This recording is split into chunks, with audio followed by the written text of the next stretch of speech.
I'm not suggesting you should be able to shoot SMGs underwater. I'm suggesting, first and foremost, take water out of the game. But barring that, you shouldn't be able to shoot any gun underwater, including pistols. Yeah. And a lot of people have the opinion you should be able to shoot like SMGs underwater. Yeah, those people should be. So there's really just there's no way to balance it. You just have to avoid the water at all times. For ad-free episodes, as well as early access and bonus episodes, check out our Patreon. Activision devs do not play their own game. Damn, that's a nice remix. Can't figure out how to add we should leave that in. That was kind of cool. AAA title, I guess. I don't know. Because Infinity Ward doesn't tell their consumers anything. Maybe that'll take some of the sweats away from Shoot House. You can cope about that for sure. Thanks for tweeting, at least. Thanks for doing more than Infinity Ward has done. They just keep tweeting about the soccer bundles in the store. Things that are bad. We've got a couple words. Why don't you kick it off, Tanner? This is going to be a longer section than the first part you guys heard. Change it, obviously, of course. We are live, boys and girls. Welcome to the Dropshot, an esteemed Call of Duty podcast, episode number 343. My name is Casey, also known as Razinon. Today, I am joined by young Tanner once again. And I don't know what he's doing. He's filleting a straw. I don't know why, and I'll edit it out. I'll censor that because I'd like to stay monetized on YouTube. Thanks in advance. And today we are going to be talking about Season 4 Reloaded, first impressions, kind of, more like a review. So yeah, the topic of the episode, we always do these, is, big new update comes out, new season or a season reloaded patch. And on the subsequent Saturday, we do first impressions. The reason we're not exactly calling it that, and the reason it's not exactly first impressions, is it's been a while since Season 4 Reloaded because of scheduling and computer problems. And we played quite a bit of Vondel. So it's not really first impressions anymore. It's more like a review. But the breadth of what we will talk about is going to be the same as first impressions, meaning we're going to talk about everything we would talk about in a first impressions episode. The difference is we're just going to have more depth of experience in this case than we normally do. So that's actually probably going to be pretty good. And that would make the opinions we are going to disclose here far less likely to change later than if this were a typical first impressions episode. I think we're both pretty fucking confident about our observations at this point. So a lot to get into, a lot to talk about. It was a pretty big update, and the TTK shit alone is pretty crazy.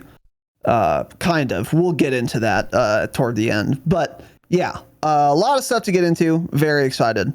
Before that, a couple quick announcements.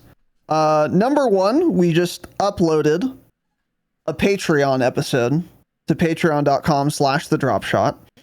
It was our platinum Q&A, and it was fun and exciting. Before I get into that, though, Dave J commented on an early access episode uploaded to Patreon. Ad-free, early access, public episode. It was uploaded to Patreon, which all patrons get access to, by the way, patreon.com/thedropshot. And he said, is there a link to the video? Just PSA for all of you new patrons or existing patrons. We don't do video versions for our early access public episodes. Those are audio only. Everything else we offer in video.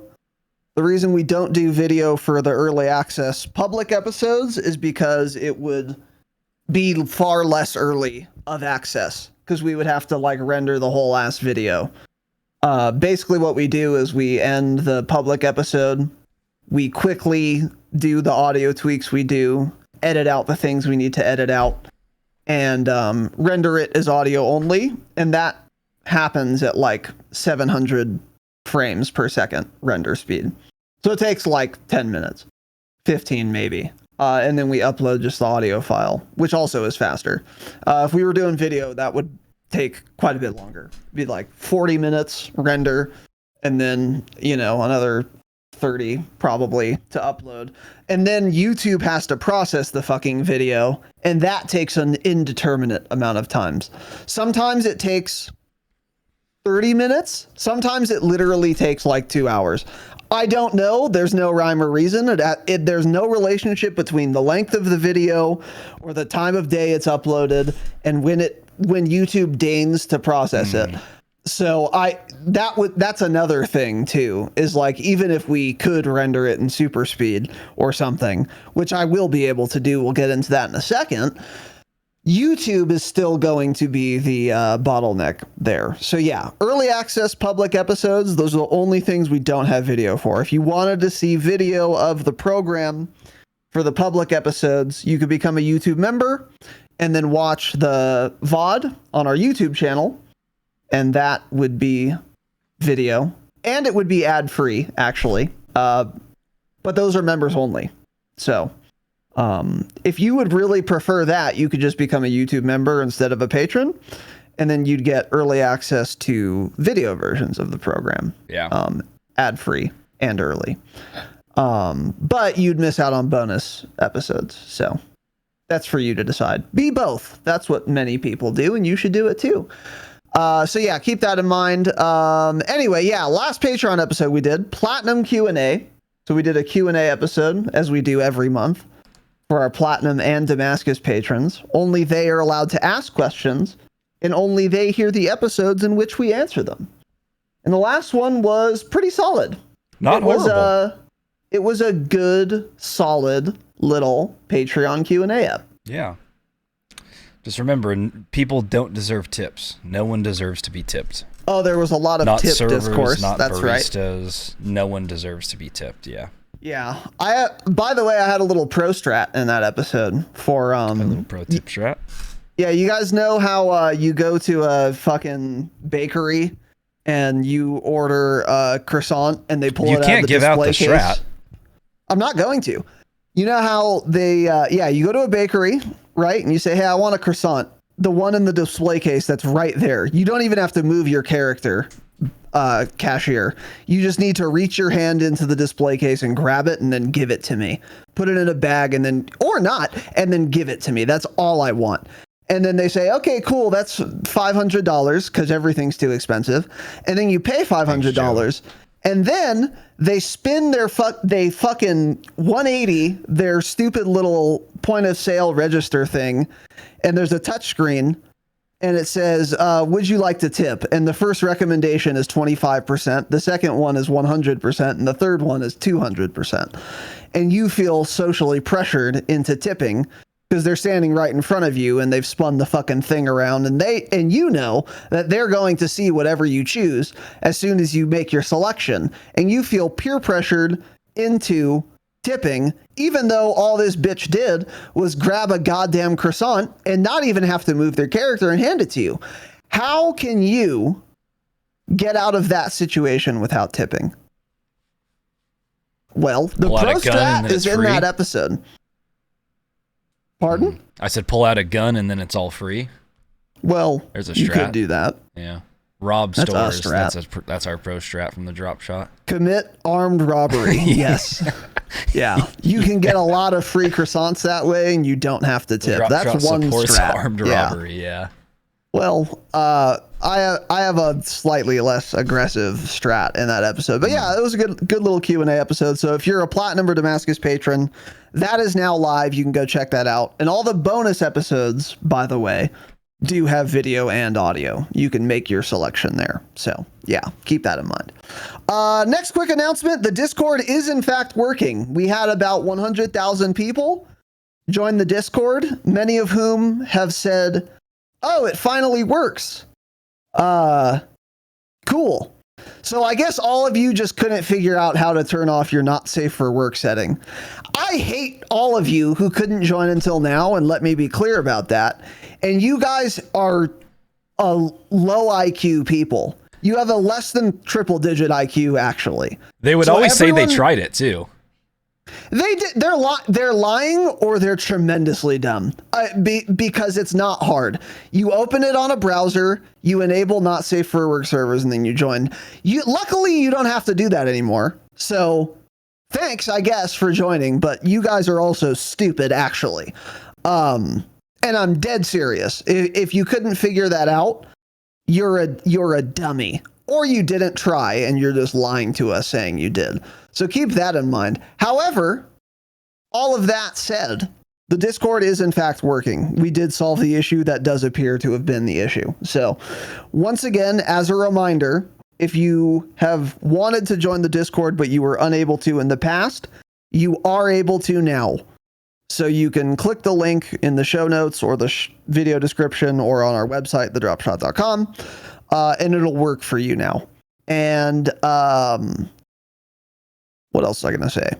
If it doesn't, you could also just open Discord and then search for our podcast. Search the Dropshot, and it'll come up that way as well, because we're now in the discoverability thing. And also another reminder, if you're in the Discord, say anything in any text channel, because then you'll help us get you to Discord partnership, which would be helpful as well. But to all of you who have joined recently, we've had actually like 20 or 30 people join since Thursday. It's kind of crazy.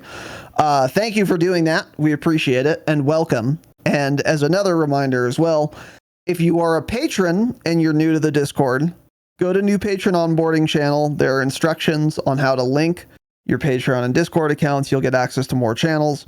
Like if you're a platinum patron too, you'll get access to the Q&A channel. You can ask us questions for those.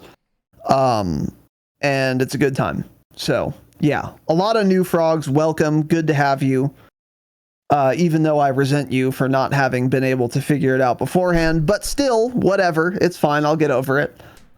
Maybe. God, you guys don't know how many messages I've gotten about that, so maybe I'll never get over it. But either way, you can join now. So trauma. Yeah, get you in therapy. There's a lot of trauma there. Yeah, I should try something. Yeah. You need a lot. Anyway, yeah, join the Discord. And if you haven't been thinking about joining the Discord, think about it now, bitch, and join. It's easy. A lot of people free. did say that. They weren't having issues, just they decided to finally join it after we begged them to. So, yeah, that was there. Some was of you that weren't dumb. Not all of you were dumb. Some of you were okay. Yeah. Many Sure. of you were not, but yeah. Anyway, so yeah, join the fucking Discord. And then last announcement, I'm getting a new PC. It's been ordered. It's official. This has there's no relevance. There's no reason for this to be an announcement.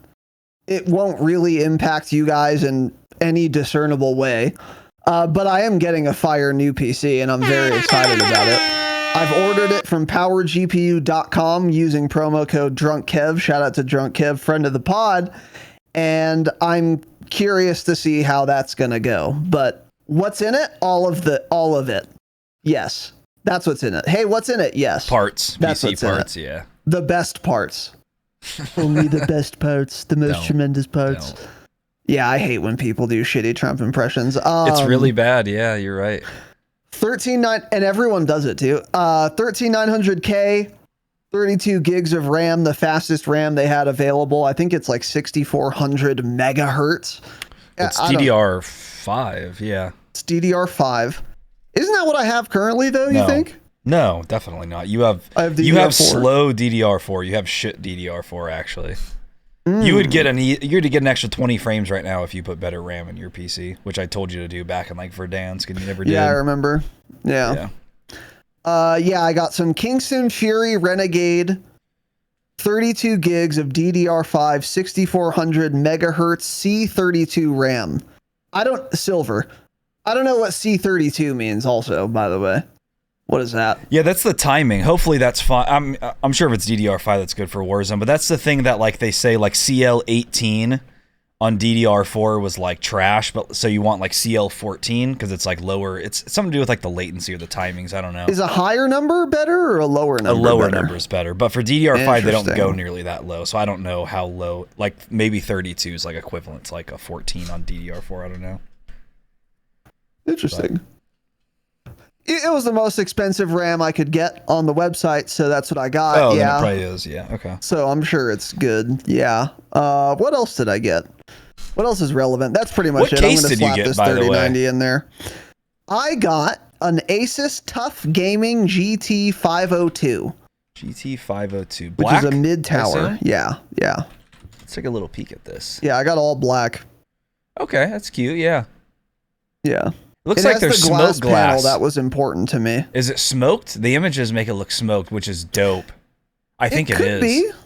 Because that's could what be. my It's case is, possible. and I like it a lot because you see the lights, but you don't see all the wires that are in there, basically. It like hides it because it's smoked. It's very nice. Oh. I would never get a clear glass case again. It's really cool. Yeah, right now I have... Well, actually, I have a smoked glass case right now as well. But I really like the glass case because, I mean, it looks cool, but also the door, super easy to open. Like, my old PC tower is, you have to do, like, the little hand screws and then, like, slide it off. It's old. It's And what is this one? The one I have currently now, it's like there's like little magnets on one side and there's hinges on another. So I just gently pull and then I can access things. It's really nice. And I think that's going to be how this one works as well. If not, I will be refunding the PC, of course. Yeah. It actually doesn't look like it opens that way. I I'm don't kind of see any annoyed. screws God damn on it. like the side of it or like the glass part. So yeah, I don't know. How do I open it, man? You can't. Yeah, Yeah. I don't see a Once you get the hinge parts in, either, there's no though. opening it. Yeah, you got to break the glass probably. I guess what they do is they put the parts in and then they weld the last panel on, Yeah. and you just can't access it ever again. Why Yeah. does it have like Velcro straps on the top of it? What the fuck? What do they think you're gonna take this to a LAN center or something? The hell is that? That's weird. Great question, and I don't know. And Oh, they open vertically. That's interesting. Tool-free side panels. Yeah. Huh. So there's some sort of little clip on the back or something. You press a button hidden on the rear of the chassis. Oh, and then that's it cool. opens it. Yeah, that's cool. Oh, I see the button. Yeah, that's cool, That's pretty man. dope. Yeah, that's pretty dope. Yeah, I'm very excited. Yeah, that's cool. I'm very excited, yeah. And luckily, I'm not building it myself because I'm 30. I'm in my 30s now. I'm done building PCs. So I went to Power GPU. It's a little boutique builder. It's kind of like iBuyPower. It is. They're still That's fine, but don't say it. Oh, I don't know if they okay. are. They've got a giant fucking warehouse and do millions and millions of dollars a year. Yeah, but they're getting out of boutique, but the boutique quality still, though. yeah, I'd say that. Yeah. Bespoke quality. That's a word I hate. You've said a lot of bespoke. shit words today. Yeah. I need to add bespoke to my document here. Let me do that. Bespoke post. Do you ever get those ads on podcasts? Yes. We are looking yeah. for sponsors, Bespoke, by the way. Bespoke post. Anyone. Yeah. Power GPU would be great. Yeah. But what was I gonna say? Yeah, it's actually kind of insane to me. Their fee for building the entire PC instead of me buying the parts and building it myself for 4 fucking hours is like $150. That's so worth it to me. And I can't believe anyone builds their own PC. Especially if you're gonna, like, all told, shipping and everything, and tax and all that shit. All told, I spent $2,200. And this is for top of the line components in every respect. Like a Samsung 990 Pro 2 terabyte M.2 SSD, the best RAM, best processor, like really nice components. The only thing it doesn't have is a GPU, which would have made it a lot more expensive. But still, if you're going to spend $2,200, like, yeah, I'll spend an extra $150. Sure. To like build it for me. Fuck yeah. They're going to do it right too. Cause like there are things like, if you plug in your RAM right next to each other, that actually isn't optimal. And you're supposed to like separate them by one, row so that you're on both channels or whatever. That's something I do know, but there's probably a ton of other things like that I have no idea about. So when I would build it, it would work, but it would be suboptimal. It's like, actually, you want to plug your first M.2 into this particular SATA port or whatever the fuck, because it'll use all of its fucking read-write speeds or whatever, you know? So I also just know they're going to do it correctly. Does it come with an optimization?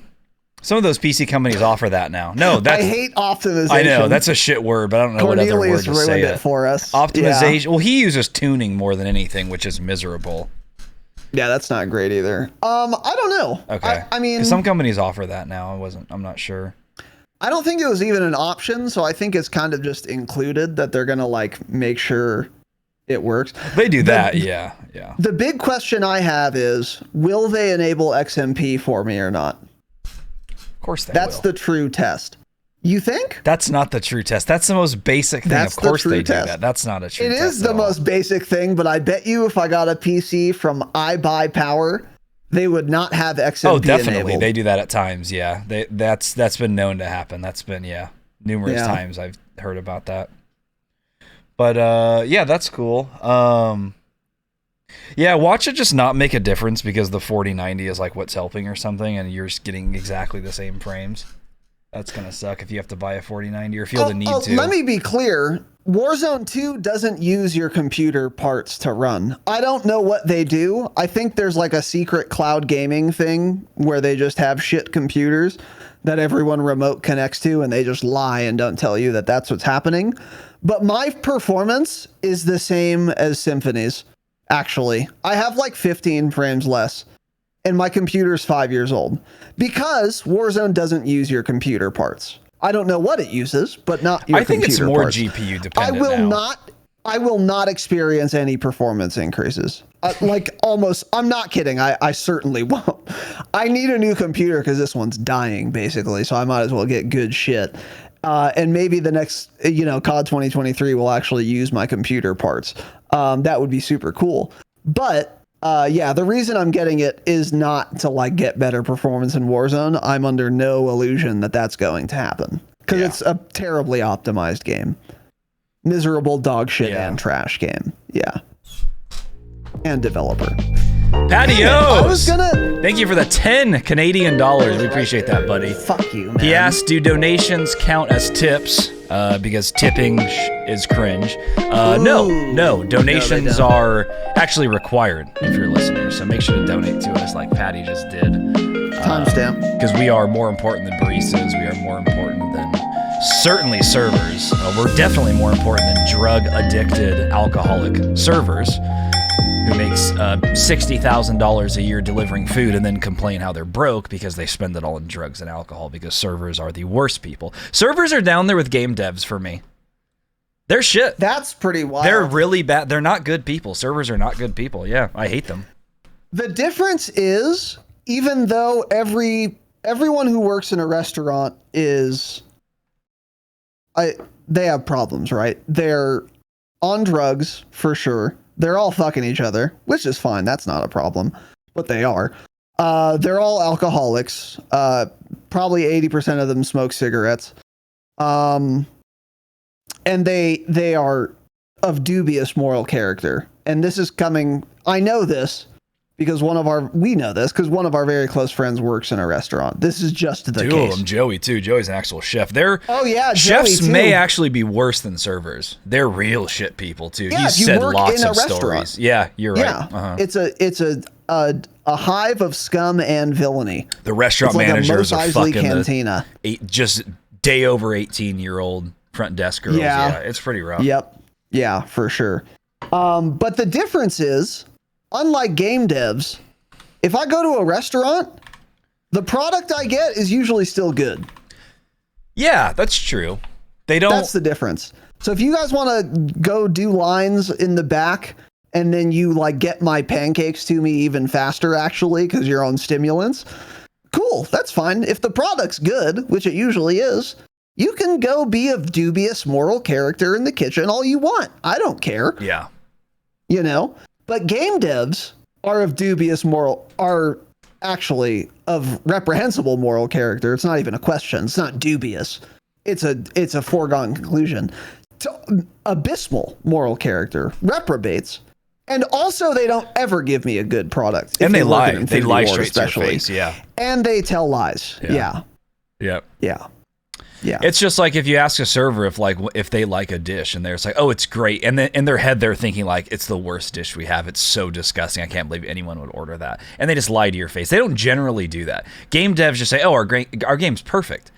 MW 22222 gonna be amazing. The next generation, the next era of Call of Duty. They publicly lie. That is what they do. Yeah. So yeah. But servers are also shit. The restaurant industry is shit. Yeah. So don't tip them. Tip us instead. Yeah. Well, Dropshot.com. There's a link somewhere to donate. Yeah, we deserve donations. Yes, we do. That's true. Obviously. Anyways, welcome to the show. By the way, relax. If you're a fucking restaurateur, it's a joke. I think they'd all agree with us generally.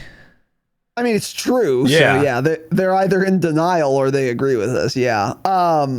But anyways, all true. I spent 10 years in the kitchen. Yeah. Anyways, what was I going to say? Yeah, you can listen to our Patreon Q&A for more context on that. Welcome to the show. Today, we will no longer be talking about restaurateurs unless it comes up again, which it might. We are doing our Season 4 Reloaded review. So we've actually broken this into a couple of little sections. We're going to start with multiplayer, talk about the event, the boys, the LTM, weapon balance, performance, and then miscellaneous. Within each category, no particular order.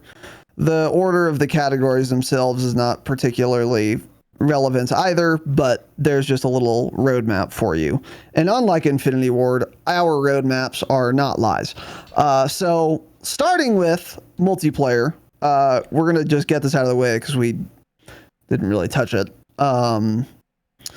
I did play multiplayer, but I've already talked about it basically to the extent I've played it. I got the new shotgun, Orion. I have Orion, by the way, the MX Guardian. So I played quite a bit of multiplayer, but it was only on shipment. And then I played a little bit on Shoot House to get the long shots on it, which is actually, by the way, getting long shots on the MX Guardian, super easy. Because it has a semi-auto trigger, and then it also has slug rounds. And it's like a one-shot kill in multiplayer. In core? Actually, I don't know. Maybe it's a two-shot kill. I don't know. I don't remember. But I do remember it being... In hardcore is for sure one shot, yeah. In core, it's one or two. I think it's a one-shot headshot and a two-shot normal, like upper chest. All I remember is that it ADS'd very slow with this build, but it killed very reliably. And you only need like 15 long shots, so I did it in like one match. But anyway, that's the extent to which I've played multiplayer. And to that end, multiplayer feels exactly the same as it did before the update. So there's really not much for me to say. The only other new multiplayer addition we got, which again, I've also talked about, is a new map. And normally I will play the new map so that I can talk about them and so that I can experience them because I'm curious.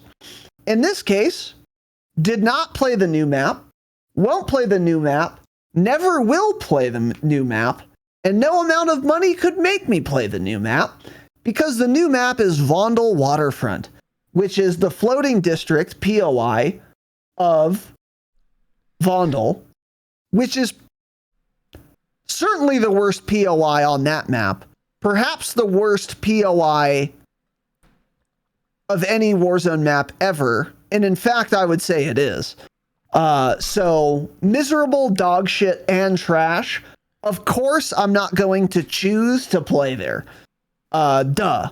So yeah, didn't play it and won't, and you'll never get a review from me about that map because I know it's bad. Yeah, that's too bad. I'm sure people were looking forward to that. Yeah, we don't have to play it to tell you it's not a good map because we played it in Warzone. It's not good.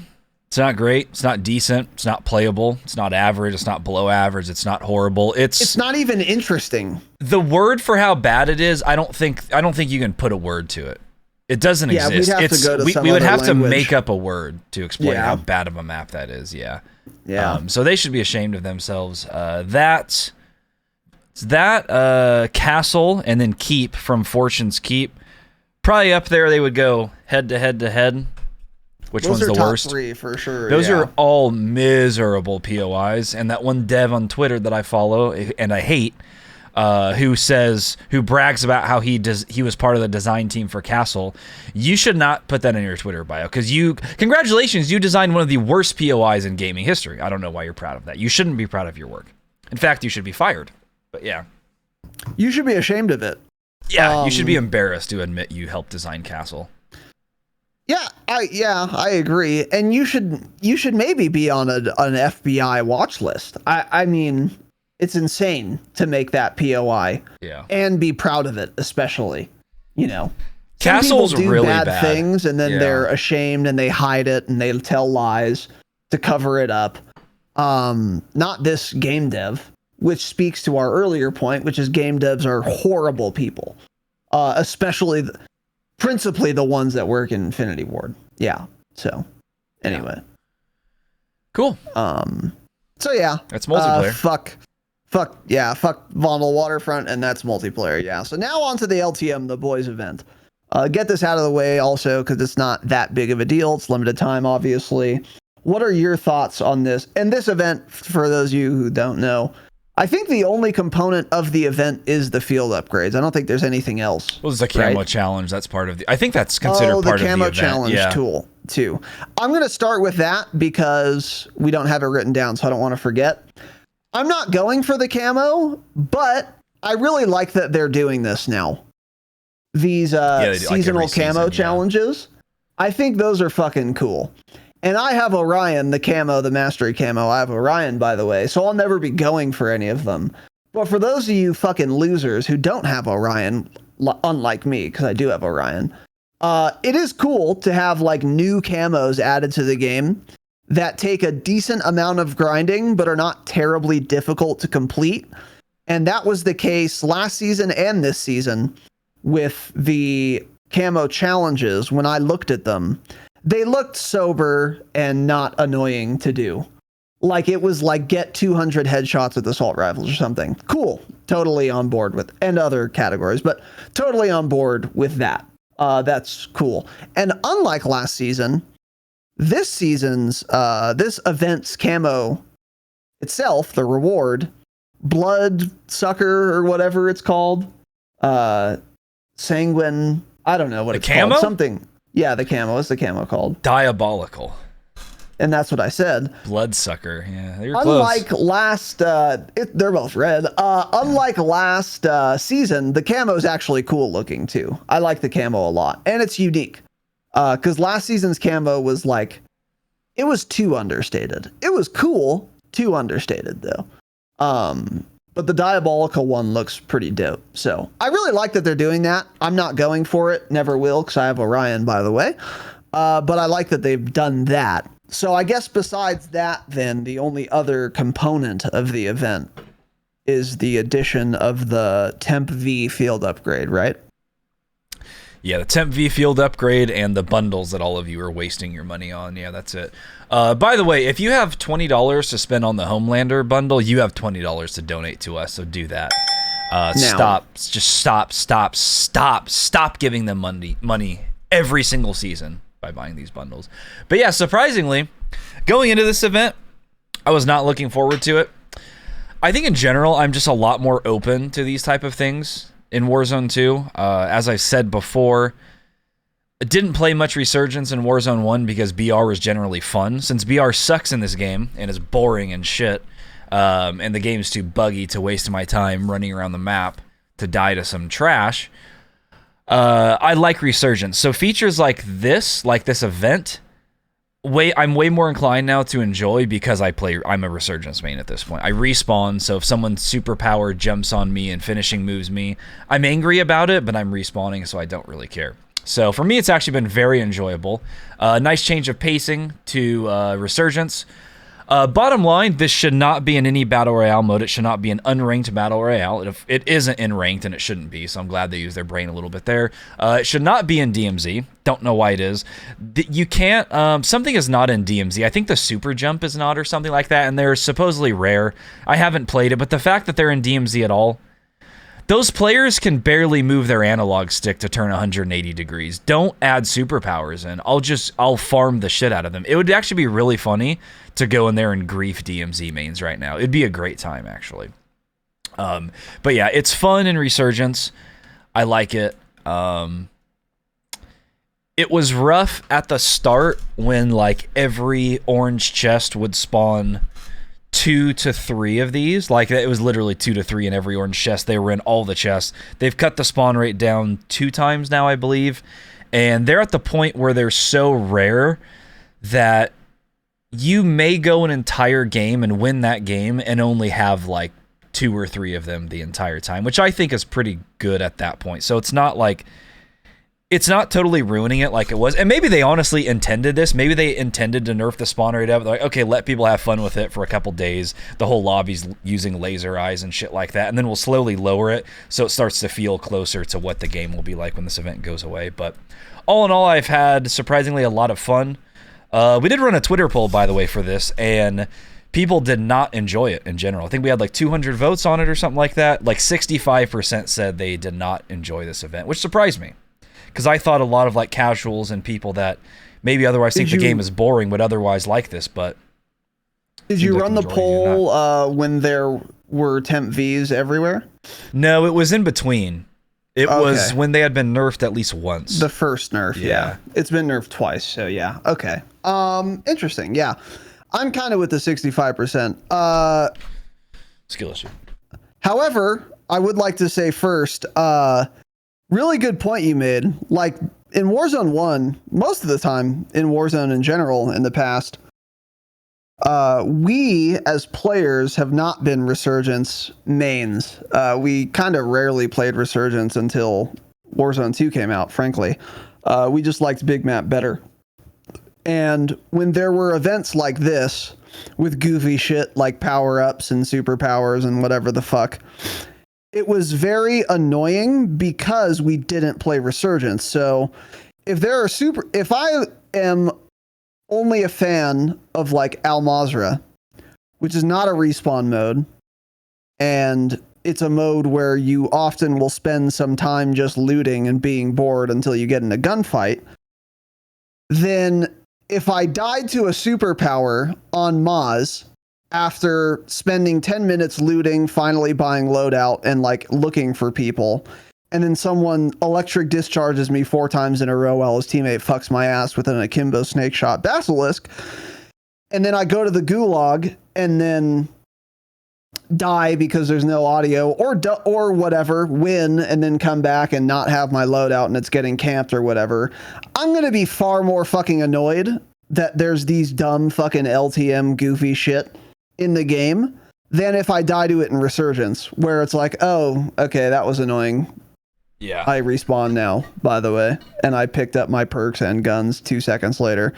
So that's a good point. You are going to be more inclined to enjoy shit like this if you play Resurgence more, because the stakes to getting gimmicked are far lower. That does make sense.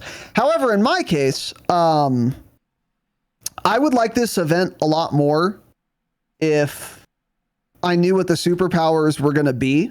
Mm-hmm. Because my thing is, I just won't use laser eyes, and I don't really love the electric discharge thing. I'll use it. Oh, I love the fuck out of it. Yeah. So like normally what I felt like is I had a box, like a muni or a plate box, which I wanted to hang on to, or a redeploy flare or something. And I was like, do I really want to pick this up and then stow the muni? It's going to take like 3 seconds. And if there's other things on the ground, I'll never be able to pick up the muni if I drop it because the ground loot situation is fucking awful. We'll get into that. And then press the field upgrade and then see what I get and hope that it's a super jump. I don't care enough. I'm just not picking it up at all. That's kind of where I'm at. So like, I don't hate it, but I don't love it either. I don't really care. When I die to it, it doesn't really bother me that much because it just doesn't happen that often, especially after they nerfed the spawn rate again. So for me, I just don't really care. It doesn't really impact me very much. I don't die to it very often anymore, and I don't use it very often either. So I'm kind of just like whatever about it. But I think it's a cool idea. I like that it got added, not personally, but for the game itself. I think it's a nice little breath of fresh air for Resurgence. For the people who do like it, I just happen to not be one of them. But I respect the decision, basically. Yeah. Charge jump and teleportation are the best for sure. Charge jump is the obvious front runner. It's the most fun, being able to jump, not have to pull your shoot from the sky, use an RPG from the sky, all of that. It's a good time.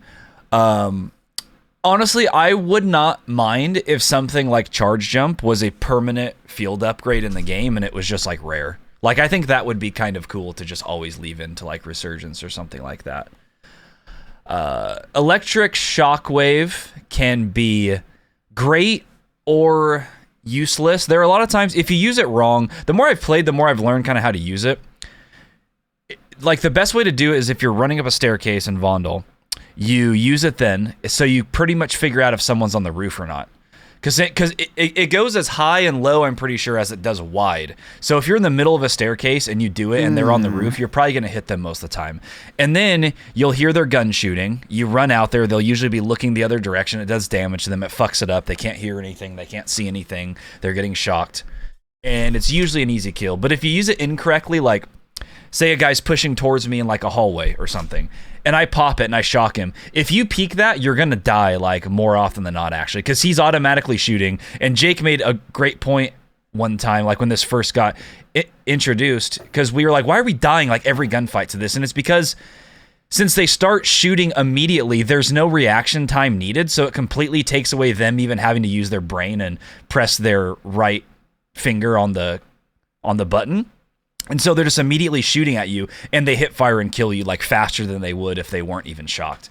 So you have to use it in situations where you know someone is like not looking at you or they're not expecting it. So that's what I've learned. Or another thing is you shock them, you listen for their gun to stop shooting, shock them again because you get 4 uses. At that point, they haven't been able to reload. They just got out of the shock and they wasted all their ammo. So then they're just a sitting duck, and they actually just watch you kill them. So that's the other thing you can do as well. So it's very, very, very annoying to get hit by, though. I'll tell you that. And I surprisingly don't get hit by it often, which is weird because it has the highest spawn chance for sure out of all of them. Like, that's what you find. If you get Temp V, I would say like 50% of the time it's the electric shockwave one. But yeah, getting hit by that is just miserable. It's the worst thing you can experience in the game. Especially because and yet another thing also, that should not have 4 uses. It should have 2. Exactly. That's the first thing I thought. That this thing should have 2 uses. Yeah. That's too aggressive. You can just actually like troll. You can grief people. Yeah. Well, you can, if you do 4 uses of it, that is enough to kill someone. I'm 99% sure, because it does that amount of damage too. So if you keep shocking them, you end up killing them that way. Okay. So, pretty cool stuff there. But yeah, laser eyes, I mean, I don't know. It's stupid. It's dog shit. It's trash. It's not fun to use. I don't think that one definitely could have just been left out completely. I've never died to it, and I killed someone while he was doing it once. So it's just not good. Yeah. I've died, I think twice to it. Not that often either. You know how it gives you like extra health, or it makes you like tankier? Yeah. One thing I was thinking is I wonder if you wanted to gas play someone like Final Circle and they're like underwater and you're like above them on a roof or something, and you're both like doing the thing where you can't find each other, so you just see who survives in gas longer. I wonder if you save laser eyes for like right when you're about to die, you pop it. Not to hit him, obviously, but just to like get that super health. And then that like keeps you alive longer, you know? Yeah. I don't know. Something I thought about. Yeah, it's possible. That's an idea for sure. Pretty cute though. Ooh, yeah. There we go. Anyway. Yeah, okay. But yeah, so overall, honestly, it's probably my favorite event they've ever done. I'm not big on events like ever, so this one, I mean, the King Kong Godzilla event, the worst event of all time. Well, no, Krampus, I guess, is considered an event. Krampus was the worst. Krampus was by far the worst, yeah. If you guys want to see some funny clips, I don't remember if they posted them in clips. It wasn't even an event. It was a season. It was 3 months. Yeah. It wasn't, but it felt like 3 months. It was entirely too long. Raven put Krampus in the game, went on Christmas break, and for 2 weeks he was just ruining the game. We literally did not play the game during that time. A lot of people just straight up stopped playing, stopped streaming it, none of it, because people were like, it completely ruins the game. And then we had to wait for Raven to get back from their hiatus to finally fix it. Yeah, so that was pretty dope. The original Halloween event, Warzone 1 for Dance, that was my favorite event. That was that probably was the most fun. Really good. This one is also great, though, I think, for what it is. So I think they did a really good job on it overall. It'd be cool if they like fixed some bugs and things like that instead of making a perfect event that has 0 issues at all somehow. But yet we're still dealing with the same bugs 8 months into the game's life cycle. But again, game devs are not good people and they lie to us. So yeah, overall, big fan of the event. Yeah. So anyway, moving on. Now we're getting into some more important little topics here. The weapon balance situation. So, we got the increased health, and then we got a ton of weapon balance changes. And now the meta is officially settled. People have figured out what's good. I will name them for you. The X13 Auto, which is a pistol, by the way. Don't need to run overkill for it. The Basilisk Snake Shots, which is a pistol, by the way. You don't need to run overkill for it. And the Cronin Squall in fully automatic. Those are the 3 guns that you can use right now. That's all. If you want to use something else, that's cool and good for you too, also. But you're going to get absolutely gapped by anyone using relevant guns, which is exactly and only those 3 guns. The Cronin Squall is far and away better than any other primary weapon you can use in Warzone right now by orders of magnitude. It's like 300 milliseconds faster TTK than everything else on average. Like it's grossly overpowered right now in comparison to everything else. And then the same is true for the X13s and the Basilisks. Akimbo Basilisk Snake Shot, where it's like 1 trigger pull each up close and you die with full plates, which is very cool. And then also the X13 Auto, which has a faster time to kill than every SMG in the game.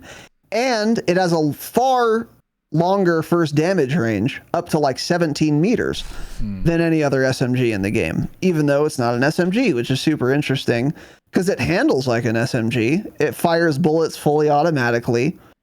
You move pretty quick with it. You ADS pretty quick with it. It's got great irons. And you can get a 50 round fucking drum magazine on it. So it's an SMG. It's just the only difference is it's better and you don't have to run a perk to use it. So that's super cool and really well done, well thought out weapon balance by Infinity Ward. Yeah. And I predicted this because I, of course, read the patch notes, saw what they did to the X13, and then said, oh, yeah, that thing's going to be insane. Psych, they didn't actually tell us what they did to the X13. They just said they changed all the guns. But now we figured it out. So those are the 3 guns. And I guess we'll start with the pistols. Yeah. So X13 and Snake Shots, they're kind of ruining the game right now. The X13 especially is like, it's very, very fun to use, and I do actually kind of like hope it remains in the meta somehow, because I think they can kind of leave it in the meta if they lower its damage range by like half, and then the time to kill at those closer ranges is similar to the meta SMGs, but then it's got a bigger drop off, so then at say like 10, 12, 13 meters, something like that, it's going to start killing quite a bit slower than SMGs. I think they can do something like that. Unfortunately, I feel like they'll end up just nerfing the shit out of it. Whoops. What did you change on the notes here? I moved some things up. Oh, okay. So yeah, very fun to use, not actually that annoying to die to, I'll be honest, because it just feels like people are using an SMG. So basically the meta we have right now is it's back to kind of feeling like the ISO pre-nerf. Fast killing SMG. That's what it is. That's what I've been using nonstop. Really, really fun to use. I honestly am going to miss it. When it comes to the snake shots, though, they're weird. I don't like using them. I can't figure it out because you miss 1 or 2 shots and then you're at a slower time to kill than the X13. I see these clips of people. They hit every single shot close range somehow. I try to use them and I just don't feel as comfortable. I'm way more comfortable with an X13, so that's what I've been running. But snake shots are very, very annoying. You get absolutely melted by them. I think the time to kill up close, isn't it something like 350 milliseconds if you hit your shots? I think it is. I don't know. It's really fast, though. Yeah. X13's like around 500 or something like that. So it's fast enough to where there's literally nothing you can do once they're close to you. Yeah. Mm-hmm. Like, it doesn't matter what your reaction time is or how good you are. It doesn't matter. You're just dead. And by the way, the X13 kills faster at like every single range over the Cronin Squall. And well, it does have far less velocity, a lot less velocity. It's not hard to hit those shots. Like, you can consistently use the X13 at the 30 to 40 meter range and win gunfights. Like, there are a lot of times where you don't even have to swap to an AR or your primary because of that. So it sucks that they did all this weapon balancing. You know, they made like the Hemlock a little bit better again. It seems like they did some good things in general, and then it was just completely ruined by 3 guns that are like so much better than everything else. So I don't know how the fuck that happened, but I think when the X13 and the snake shot's gonna nerf especially, I think we'll be in a pretty good balance spot for close range, because like the Lockman, Vaznev, and ISO are all, they can kind of go head to head now. In fact, I think the Lockman's actually back to being slightly the best. It's a little bit faster up close. So it's going to be a good balance once they nerf these. Unfortunately, that's not going to happen till the next season in a couple weeks. So if you're annoyed of it, that sucks. You're going to have to keep dealing with it for a little while. It's Infinity Ward. You're going to have to deal with it for, a while. Still season 5 for sure. Like you said, actually, yeah. But anyway, yeah. The X13. So yeah, X13 obviously needs a nerf, of course. But I don't get that frustrated dying to it because I'm also using it. So heads up, X13 v X13 gunfights feel fair because we're both using the same gun, you know? Mm-hmm. That isn't that big of a deal to me, other than the fact that they kill way too fast and they need a nerf. That's my only compunction there, but whatever, doesn't really matter that much because I know they're going to nerf it.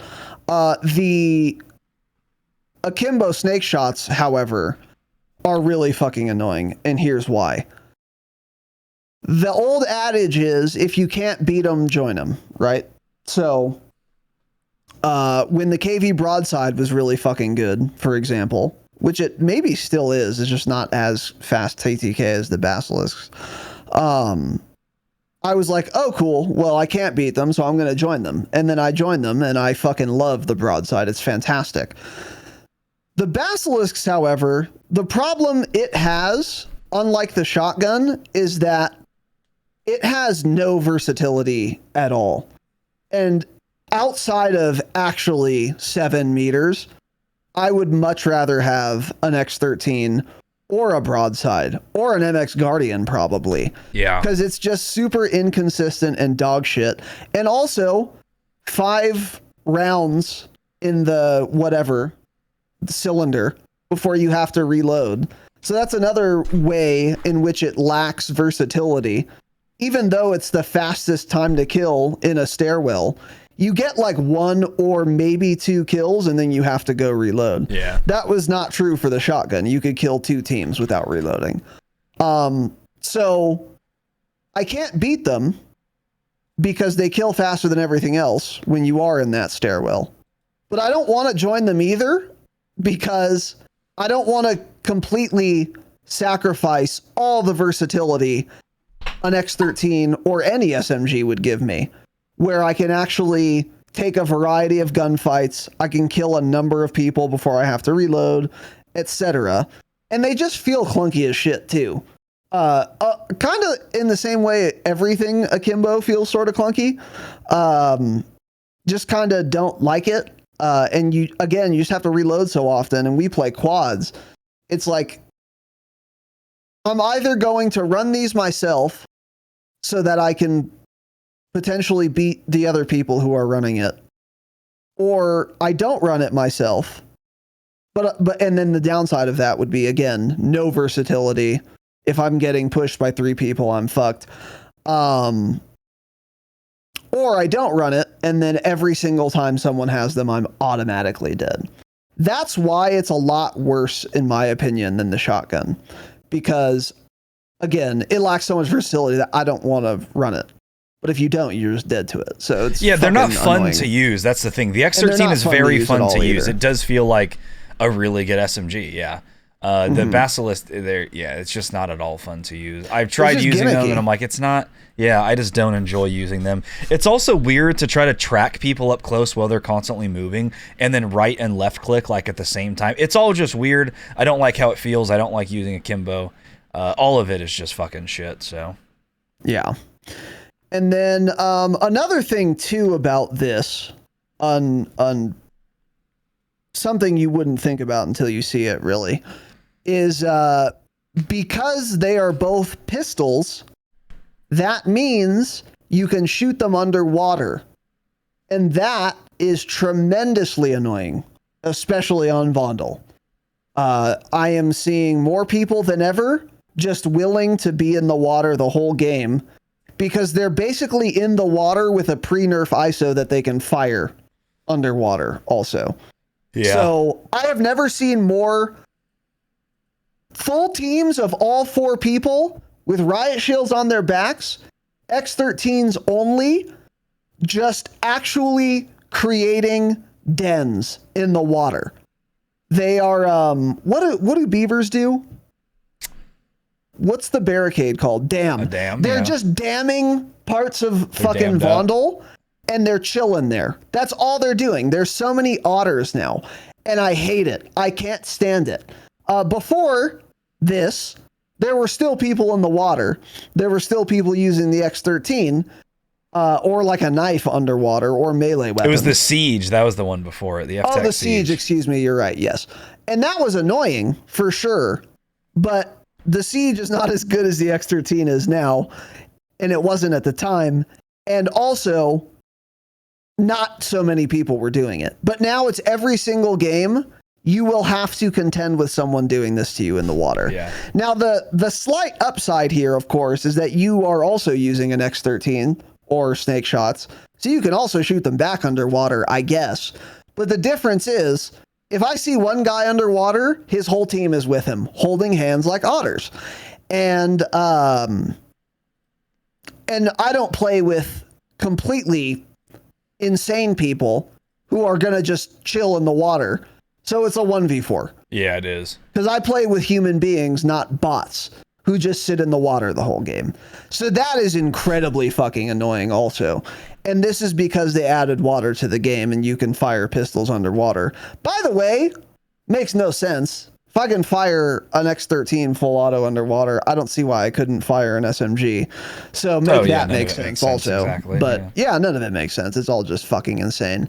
But another little silver lining bit is that because pistols are meta, I can drop overkill and run tracker, and I do quite enjoy that. It's nice to have tracker right away too. Yeah. Because like normally with overkill, I sometimes run tracker if I hit second loadout, but now I always have it, and it's kind of nice to always have tracker. Yeah, tracker is very, very nice. I'm really enjoying it. Cute. Yeah. You get so much utility out of it, especially on Vondel. I'll still say I don't think. I mean, it's good on any map, but it is so much better on Vondel than it is on Ashika or Moz. Like, so much better. You see where these people are going in and out the doors, in the little buildings, if they're going up or down a staircase. It's very, very important. You can see if they run up to the water and then they disappear. You obviously know they're in the water and you can't see them. Tracker's huge on this map, so yeah, I agree with that. The thing, too, that I always think about, because a lot of people have the same opinion you do, where it's like, or a lot of people say the same thing, where it's like, well, why can't we shoot our SMGs underwater? And I don't know. That's what sucks, is because like they've added all the water in. I don't think there's even a fix. I think if you can shoot SMGs underwater, ultimately the game would then be even worse. Because then there'd still be so much water play. There's like no way to even fix it. The only way to fix it is to dry all the water and make the canals just have zero water in them. Let me be clear. I'm not suggesting you should be able to shoot SMGs underwater. Yeah. I'm suggesting first and foremost, take water out of the game. But barring that, you shouldn't be able to shoot any gun underwater, including pistols. Yeah. And a lot of people have the opinion you should be able to shoot like SMGs underwater. Yeah, those people should delete their characters. Yeah, for sure. Yeah, so there's really just there's no way to balance it. You just have to avoid the water at all times. I feel like I don't know. I feel like you jump in the water too much when you don't have to. You need to just get the fuck out of it too. Sometimes it's like, well, the times I was dying, most of the time it's because our fucking loadout drops in there. That's true. Yeah, loadouts. Oh, you know what? They do be going in water a lot. Loadout drops. But yeah, so anyways, that's all annoying. X13, it's been fun though. I will say that. I actually enjoy the X13 meta, to be honest. Yeah. So yeah, moving on. Cronin Squall, it's overpowered. Yeah, time to kill needs to be probably at least 100, probably more like 150 to maybe 200 milliseconds slower than it is right now. I would probably be fine with the time to kill the gun has right now if it had like double the amount of recoil. But you know, people complain that it's hard to use. It's not hard to use. It's harder than the other guns that don't move at all, but those guns also kill literally twice as slow as this thing does. So it's overpowered. It needs to get a little nerf, which is going to suck because it is very fun to use. It feels fun like going for headshots and stuff again. It feels fun ripping people off headies. I think I'm going to be very annoyed when Season 5 releases, and I'm going to have to use a Lockman that some guy jumps up on the ledge of a roof on Vondel, and I get like literally 14 hit markers on him, and then he still gets away. That's not fun to play that. That's what I originally didn't like about the time to kill change. It's not rewarding feeling. It feels like shit. When someone pops their head up and I can beam them off it with a Cronin, that feels really good, because that person can't always do that to you either, because you do have to hit your shots. And like I said, so many people think the gun is very difficult to use. There is a skill gap, yeah, so for sure. That's fun and rewarding, and I am going to miss that when they nerf the shit out of it. So I hope it's still meta enough that you can use it. If not, the game devs, they don't think about anything. So the TAC V kills about 100 milliseconds slower. That will be meta because they won't touch it. And then the Cronin will just be worse, and then we'll be an attack V meta, which I'll be totally fine with. I like the harder hitting guns. Correct, by the way. Yeah, I like harder hitting guns that are more difficult to use. It is not fun or enjoyable at all for me to use a Lockman AR and get all those hit markers and kills. I do fine with it because everyone else has the same shitty gun when that's the meta, but that is not fun at all to use. Yeah, because it's just like who saw the other person first, since there's no, there's no recoil control necessary, so you're both going to hit all your shots. Exactly. Gunfights. Yeah. Cronin, by the way, another thing it has that makes it really good is it's also the best sounding gun in Modern Warfare 2. It sounds cool, unsuppressed. The sound of the Cronin sounds better than all the other guns, easily. It's so fucking satisfying to just listen to that thing bark. It's like a deep fucking doo-doo-doo. It feels like... It sounds like it has as much damage as it has. Like every time you shoot it, you're like, oh my god, these bullets are coming out hard. Yeah. This is gonna hurt. You know, I love how the Cronin Squall sounds. But yeah, it's insanely overpowered and it needs a big nerf for sure. I feel like it also has still a fucking insane headshot multiplier. I'm not sure if it does, but I'm pretty sure it does. It certainly feels that way. It's not that insane. I want to say it was only like 5 more damage for a headshot. I'm going to take a little peek here, but I feel like every time someone's head glitching it's 4 more damage. Yeah, really? That's it. It does feel like it has a crazy headshot. Oh wait, never mind. That was because it was defaulted to multiplayer. Okay, it's extra 15 damage per shot in Warzone. Okay, yeah. So yeah, it does. 40 to the chest, 55 really to the head. Gross. So that's why it feels nasty ripping people off headies. Yeah, because it actually is. Yeah. But then that would be another thing they would probably want to take a look at. I don't know though, because I'd have to look at all the other guns' headshot multipliers. So I don't know how outside the norm that is. Well, that's what feels good about using this gun is I aim for the head because it's always felt like that. It's like the RAL early on when we were using the RAL on Moz, we would aim for the head because we knew it had an insane headshot multiplier. It did something like 80, 90 damage to the head. It was crazy. It was like It was like, yeah, like a 1.95 or some Yeah. shit. It was pretty gross, yeah. And so with the Cronin now, I do try to mix in headshots. That's the other thing that makes it more fun to use is like I try to hit someone in the head. With like a Lockman AR or a Hemlock meta, there's like no reason to because they don't have headshot multipliers basically. Like let me see what it is right now for the Lockman. Chest shots 28, a headshot's 40. So it's doing the same to the head what a Cronin does to the chest. So I don't know. They did change that in Season 4 Reloaded. Before that, there was like hardly a headshot multiplier, and it just, like I said, it's just not rewarding feeling using a no recoil gun, just shooting at someone's chest and hoping they eventually die after about a second. Yeah. So, but yeah, anyway. so I think the close range meta will be really good once they nerf the X13 and akimbo snake shots. I wonder what the shotguns are gonna look like. Like, let's assume they gut the X13 and the basilisks. How will the shotguns compare, the MX Guardian and the broadside? How will they compare to like a Vaznev or like a? Well, they still had a much ISO? slower time to kill with this season. Remember, because they nerfed them. The broadside was like what 850 now or something like that. What is it? I'll take a little Or it peek was like right 5 now. something. I want to say. But I'm going to be annoyed if you can't use shotguns. I feel like they're done for good. Yeah. What's the best SMG right now? Like a Lockman, you'd say? Yeah. Okay. Oh, I guess I'm the just gonna KV's compare still that. good. Only up till 3 meters though.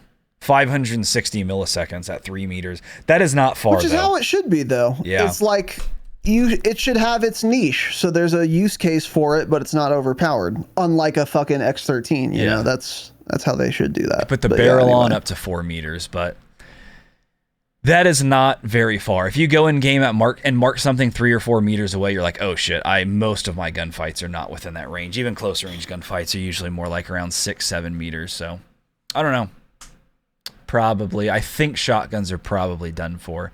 And if they nerf them with this patch, the reloaded patch, I don't think they really revive them. So I feel like they're probably done for good.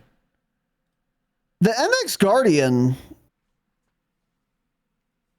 yeah, this doesn't kill that much faster than the Lockman, actually.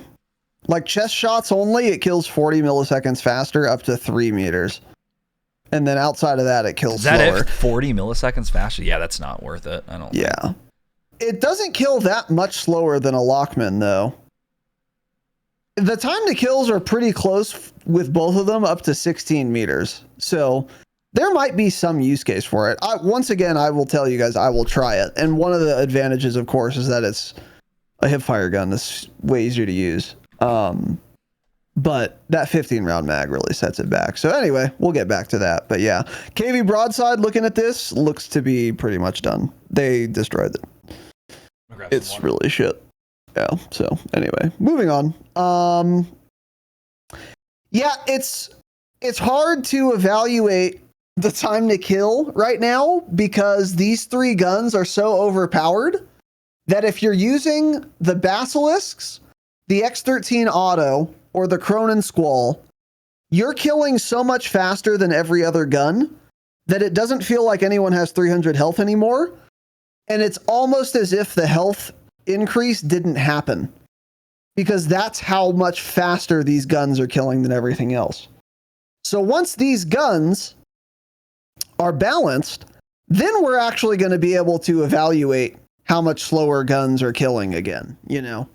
Or how much slower the time to kill is, rather, again. But right now, it just feels like there wasn't a health change, basically. Which is kind of bizarre.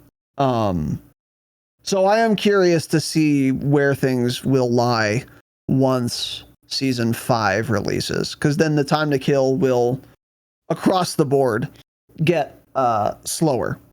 For sure, than it is now. Not because they're going to increase health again, but because they're going to balance these 3 guns, which are killing actually 300 milliseconds faster than everything else. So effectively, the time to kill is going to go up by like 300 milliseconds. Actually, once Season 5 comes out and they balance them. So that'll be interesting. So anyway, moving on to performance and bugs. So yeah, the performance... First thing I'll say, little PSA, that frame drop issue that they had at the launch of the patch, they did a little fix a couple days later, and it helped, but the frames were still pretty fucking dog shit. And then they did another patch, I think on the 19th, and now the frames are actually quite good. Server performance, still not good. The server performance is still worse than before Season 4 Reloaded. But the application performance is better than in Season 4, actually. I'm getting quite a few frames and not any stutters when I play Vondel now, after that 19th update. And if I am getting stutters, they are server-related stutters, like packet loss, packet burst. Yep. Server issues, not like application performance issues, which is something. I don't know which is easier for them to fix, so I don't know. Assuming that they can also fix the server issues, which are not like happening every single match, but it's happening way more often and in worse ways when it does now, which is annoying. But if they can fix that, then the performance will just be better now than in Season 4, which would be really good. But yeah, I'm getting like quite a few frames. You pointed this out and I was like, yeah, you're right, actually. Vondel feels really good when the server isn't lagging, basically. Yeah, you also were having some server issues yesterday more than we were. You said that a couple times. Like, are you guys lagging right now? I'm like lagging out. I had so that was weird. I had two big ones and then like actually I think it was just like the two big ones and then a couple little like server. And was it saying like packet burst in game for you? Yes. Yeah, so that's not, I don't think, ever related to your internet. That's like something to do with you and the game. So it's like the shit game because it's So it's not like even like your internet was crapping out. It's just the shit game. Yeah, my internet seemed to be fine. Yeah, because it only happened for like a second, and you guys didn't get robot voice or anything in Discord. So yeah, I think it was just a shit game. Either. That's true. Yeah. So yeah, once they fixed it, the server issues were obviously awful. We talked about it plenty already, but I think I'm getting more, on average, higher FPS than I've had on Vondel, actually. So I feel like not only did they fix it, maybe made some minor improvements. I would be interested to play Moz now to see how Moz is feeling, because it felt like shit playing ranked. I mean, some areas, constant 80 to 90 frames in certain POIs, which leads to a lot worse input latency, which leads to not a fun gaming experience at all. So that could be interesting now. We should try that again. Big map. We should try that again. You're right. So glad they fixed that finally. Packet loss and network latency definitely still a problem. They'll never have the server issues fixed, of course. I would say probably about 10% of the time you get the matches where they'll be like almost unplayable. So PSA, I've said this in the Discord a few times. I don't know if I've said it on the pod yet, but if you see that long packet loss at the top where it shows like if you, I don't know if you have to have those settings on to see that packet loss, by the way. So there's settings at the top where you can show your FPS, the in-game, what time it is where you live, your GPU temperature if you're on PC, stuff like that. These are called telemetry settings if you want to turn them on. So I don't know if you have to have the packet loss one on, but you should have it on either way. But basically, if you see, if you're stuttering in the game, it'll start usually right when the match starts. If you see the packet loss, it's like 0.00182975, some really long, weird percentage of packet loss, and you're lagging all over the place, leave the match. It will never, ever, ever get better. We've tried. We've stayed in the match for 5-10 minutes to see if it worked. It does not. There's no way to fix it aside from just leaving the match. Because I've seen some people post clips and they're like, oh my god, how are people like still like playing this game? It's so laggy. And I was watching the clip and the guy had that packet loss the whole time. And I'm like, I agree, we shouldn't be having these issues, but did you think about leaving the match? I mean, why are you even playing it when it's that bad? So there's your PSA.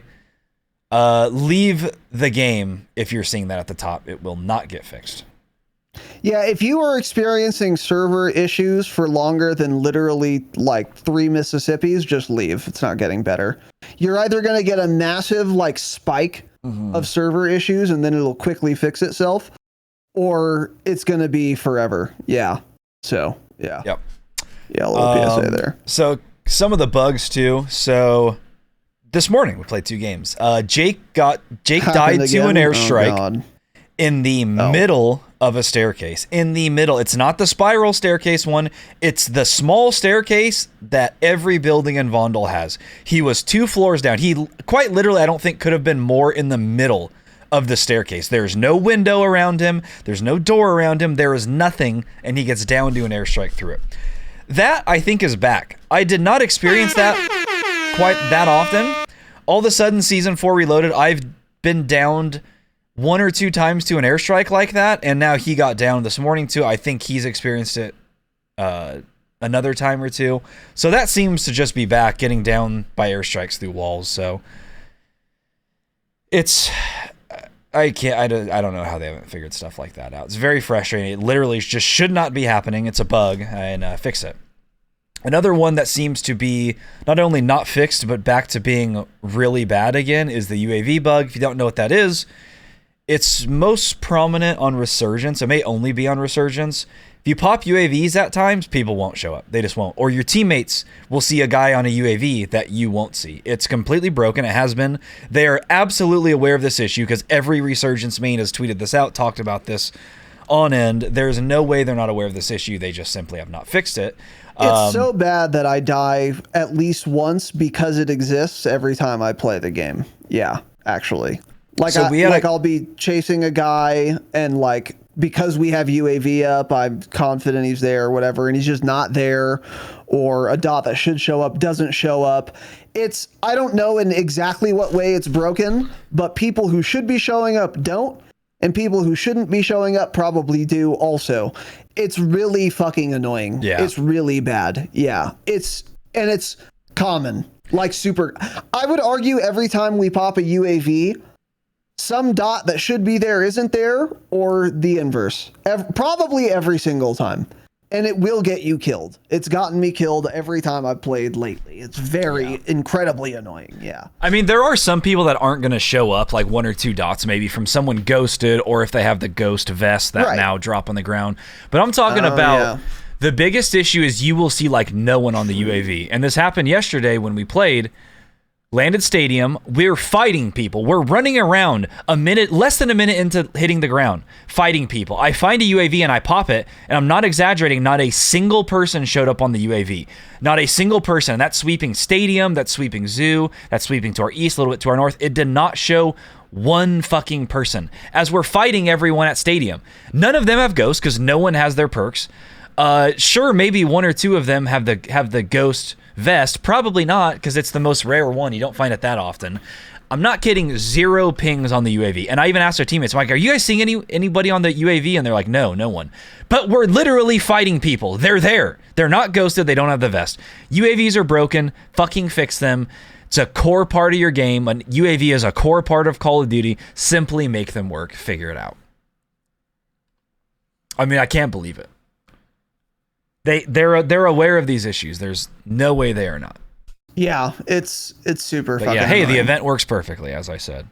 Yeah. Smile XD. Yeah. So Cool. Anyway, and then beyond that, of course, the bugs we've always had are still in the game. They haven't fixed any bug that's like been in the game since launch. There are still fake loadouts.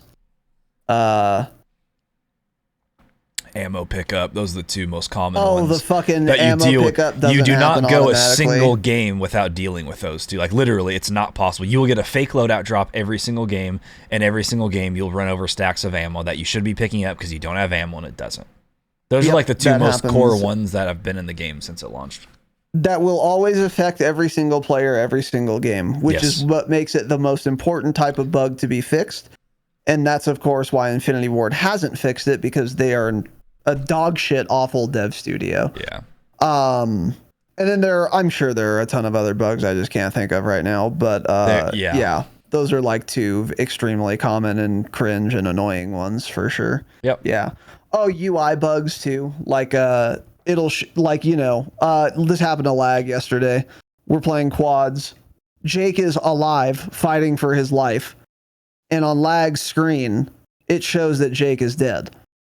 So like Lag doesn't even know Jake needs help, because Jake is like fighting, struggling, and on Lag's screen Jake is dead. So lagged is in no rush to go help him because he doesn't even know he's in the fucking game. Oh, dead on his screen? Oh, wow. Something like that. I don't know what it was. There's the common one where you think someone's alive, but they're dead because it doesn't give them a price. And it doesn't. That one there's too, that of one. course. That happens if you make it to late game and your teammates are dead. That is pretty much a guaranteed bug every single game too. Yeah, because it's like, if you look closely, it shows they have no plates. It shows they have 0 health, but it's not like grayed out, and it doesn't say like $4,000 redeploy, whatever it says. So like when you're in a gunfight, if you're the last one alive, you're not like really focusing on what it says. You're just glancing down, and I see that Jake's name is not grayed out. So I'm like, oh, I have a teammate somewhere, right? Where's my teammate? And then you're like, no, I'm dead. I'm like, oh, awesome. Sick game. Yeah. A couple other ones, by the way, that have been in the game forever and are still in the game because they don't prioritize fixing things that matter. They prioritize fixing the hitbox for a raw when it's used in semi-auto in Spec Ops mode. Those are the types of bugs they fix. A couple types of other bugs they don't fix. Buy stations being accessible in the gas. Should they be or not? I don't know, because sometimes they are and sometimes they aren't, and they've never said whether they should be usable or not. So I don't know if the intention is for me to be able to use a buy station if it's in the gas or not, because they've never told us. And I also can't look to the game to figure out what the intention is, because sometimes they work when they're in the gas and sometimes they don't. And there's no indication of which of the two is the case until you run up to it and try and find out. Kill cams still, you just get them sometimes, maybe. Maybe, yeah. And there's no rhyme or reason why this happens. Those are a couple other bugs. And again, I'm sure there are a million more that impact me all the time, and I'm just so used to them that I just can't think of them right now. And they've been in for so long that you forget they're a bug. It's just something you deal with when you play the game, which is super cool. Yeah, and they don't play, so that's why they don't realize how obvious and common these are. So yeah, in terms of bugs and like fixing bugs and making the game more playable in that respect and less buggy, like we've always said, that is of course not what happened. In every single update, we don't get fewer bugs, we get more bugs, because they will fix 2 and they'll introduce 4. And then when this and by the time you get to season 10, you can do the math. That's 20 new bugs in the game. Right. So that's where we're at right now. The game is more buggy right now than it was on launch, which is awesome. Psych. Fuck Infinity Ward. So, and they only prioritize bugs that don't matter at all to be fixed. So, and they'll continue to do that. Yeah, because they're cool obviously update. easy bugs for them to fix. Yeah. Exactly. The thing with the buy station too, again, this happened yesterday. We were at Stadium, late game. There were 2 of us alive. I had money. I was going to go for a buy. So I'm like, okay, let's see. Like the buy was close, so like I wasn't going to die going for it. It was in the gas. It was grayed out, which means it should have been closed. It's physically closed. Go up to it, and it, of course, lets me buy them. So I buy them both back. They come back. They land again. Then the next zone starts closing. And at that point, it still says gray on the map. But then I went back to try to buy something else, like pop a UAV. And then, of course, at that point, 10, 15 seconds later, it's then just suddenly closed. It had been in the gas, grayed out, for probably a minute before I bought my teammates. So yeah, that's exactly what it is. If you're going to make them close immediately when they're in gas, that's fine. Make them do that every single time. Portable buy stations, you know what I know? If it is 1% in the gas, I can't use it because it's in the gas, and that's how it works, and they work correctly. And they said that when they launched them. They cannot be used in gas. They are right. If any part of it's in the gas, you cannot use that buy station. So just make regular buy stations simply work, right? I just want to know if I'm going to be able to actually use it or not. That's what it is. Make the fucking UI work. Make it white. Make it grayed out. Just make sure I know so I don't waste my time going to it when I can't use it, or so I don't go for something because I'm assuming it's not going to be usable, and then it is. So it's just, fix your fucking game, learn how to do game dev, go back to school, get a different job. There are a lot of things you can do. Do any of those things, though. Please quit. I don't know. Fix it. Yeah. Yeah. Or, yeah, stop working for Activision at least. Go ruin games I don't play. Go ruin indie games, yeah. Yeah, anything else. Moving on, miscellaneous. So yeah, now we're just gonna kind of run the gamut here. These are in no particular order. First thing I'll say is the new Rose skin, which is called the Bad Noir, I think, right? Black Noir. Black Noir, which is what I said. Yeah. That's correct. Yeah. People were worried that since it's like it's one of the skins from The Boys, I guess, and it's like all black. So people were worried that when it came out, it was going to become the new Rose skin, meaning it was going to be a skin everyone used, and it was going to be very, very hard to see these people because it's an all black skin. That is not the case at all. I haven't even noticed it at all. So the visibility when people are using that skin is exactly the same as it is when they're using any other skin. So I'm pleased to report that the visibility in this game is one of its few virtues. And that has withstood the test of an all black operator skin. Yeah. So that's good. Yeah. Another thing I've noticed, we drop the same place every single game. We drop Stadium. There's not a game where we don't drop Stadium. I'm not kidding. Doesn't matter where the circle. We don't even look where the circle's at. We just drop Stadium. The circle doesn't matter. We're landing Stadium. In the Season 4 Reloaded update, they absolutely added more variations to more possible drop locations for your loadout. All of a sudden, they're dropping like further from Stadium. It's very weird. We'll all be at the same spot in Stadium where we always are, on the roof on the north side, for example. We've had one loadout drop all the way at Zoo. We've had one drop all the way to the east by Police Station in the river. I've never seen one in that area at all when I'm at Stadium. And I'm talking about like when we were 4 stacking. So all 4 of us are at Stadium. There's not one guy off on his own pulling the loadout drop. We're all in the same spot.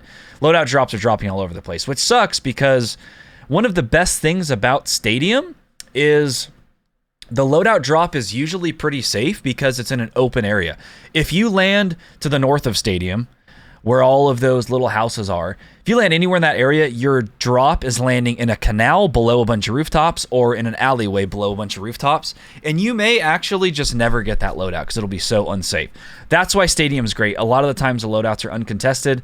They changed something with the spawn of them this season, and it sucks because they spawn all over the place now. Seems like totally random. It's weird, and that's kind of ruined a little bit the POI, because that was like the major thing. So I think maybe we need to focus on buying loadouts more often again, because we waste so much time fighting over loadouts, fighting the same team over and over and over again, to just like not get very many kills and then end up all being dead and not actually having our loadout. So that sucks that they changed that, because they absolutely did change it. I mean, it's spawning places that it's quite literally I've never seen drop. So that sucks. But that is annoying too, and you're absolutely right, because it used to like almost always drop just within the bounds of the stadium. Like where we'd get it on the roof, we'd get it in the stadium. You still get that occasionally, but they've added more locations for it for sure. So and they're dog shit.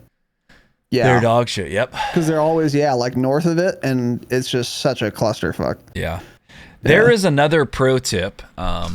By the way, is when you land in big POIs like that, you're getting a safer loadout drop. If you're landing in the middle of the map, like anywhere, it's going to be a very contested loadout drop, especially if it's in that area where there's like that castle-looking building in the middle of the map. I don't know what that building's actually called. Oh, it's at Market. If you get the loadout drop that's in the open at Market, back out. You will never, ever get your loadout because everyone camps it from the roofs. Yeah. That is such a bad location. So if you land like the southeast side of the map, the far south side of the map, stadium area, you're more likely to get it in a safer zone where it's in the open, as it's not just camped like between alleyways. So you know what else is super safe too is Zoo. If you land Zoo and your loadout drops there, that's a pretty good one. It's super safe in general. Because that's an open POI, exactly. Yeah, like Castle too. If for some reason you land Castle, that's usually going to be a pretty good one. But yeah. Moving on, we played Vondel BR. Not much to say about it because we played literally one match. Seems like it could be solid, but our only experience, it was... I mean, how boring was that? Super slow, It was so boring. I hit every balloon I could find. Ranked. Yeah, I guess that's what it is. The players were horrible, so if you want to feel good about yourself, play it. You'll do well. I mean, they were horrible, and I ended the match with like 4 kills because I could not find anyone. It's like everyone ghosts, or I was constantly getting the UAV bug. You guys were kind of staying together. I just completely left to try to look for people. I was hitting balloons. I was on the opposite side of the map as you guys. I couldn't find anyone. I'm not kidding. I went to 3 different buy stations. I went to the one by police, by the water. Then I went north of that to the one by underneath the train station. I hit that one. Every single buy, I would pop a UAV. There'd be maybe one guy there. I'd go, I'd find him, I'd kill one guy. It was so boring. I'm like ballooning. I'm doing everything I can to move my character, pop UAVs and look for people, and I couldn't find anyone. I don't know if they're just all ghosted, sitting in buildings, but holy shit, that was a boring experience. So much that we didn't play any more of it. I'm sure we just got super unlucky. I'm sure it's fun plenty of times. It seems like it'd be a good BR map in general. Yeah, that was probably a little slower than average, but it's still always going to be slower than Resurgence. Slow, yeah. And it felt slower than Moz. We didn't even have a hot drop. No one landed where we landed. It was weird.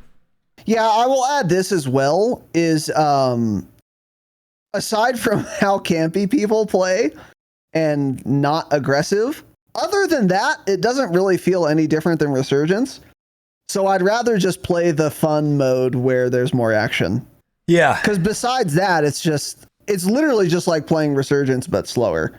And the players are actually worse in the game we played, so it's like it's even less fun because you're just fighting shit cans who are just hiding. Yeah, yeah. So there's just no reason to play it, really. The fact that it's BR doesn't introduce any new dynamic or aspect to the map, where like on Rebirth Island, I feel like Rebirth BR did feel a lot different. And I think it's because Vondel Resurgence already kind of feels like BR anyway. Because it's so big and there are so many people.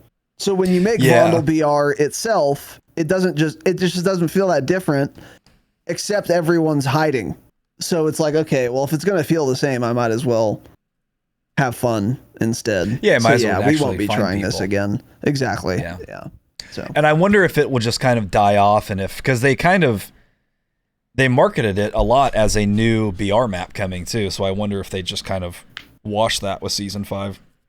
I have not heard of very many people playing this. I haven't seen very many people playing it. So, and also there's the new Gulag with that.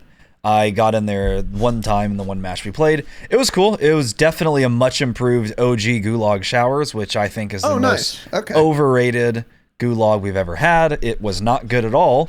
This one is much better than that. So again, only one game in it.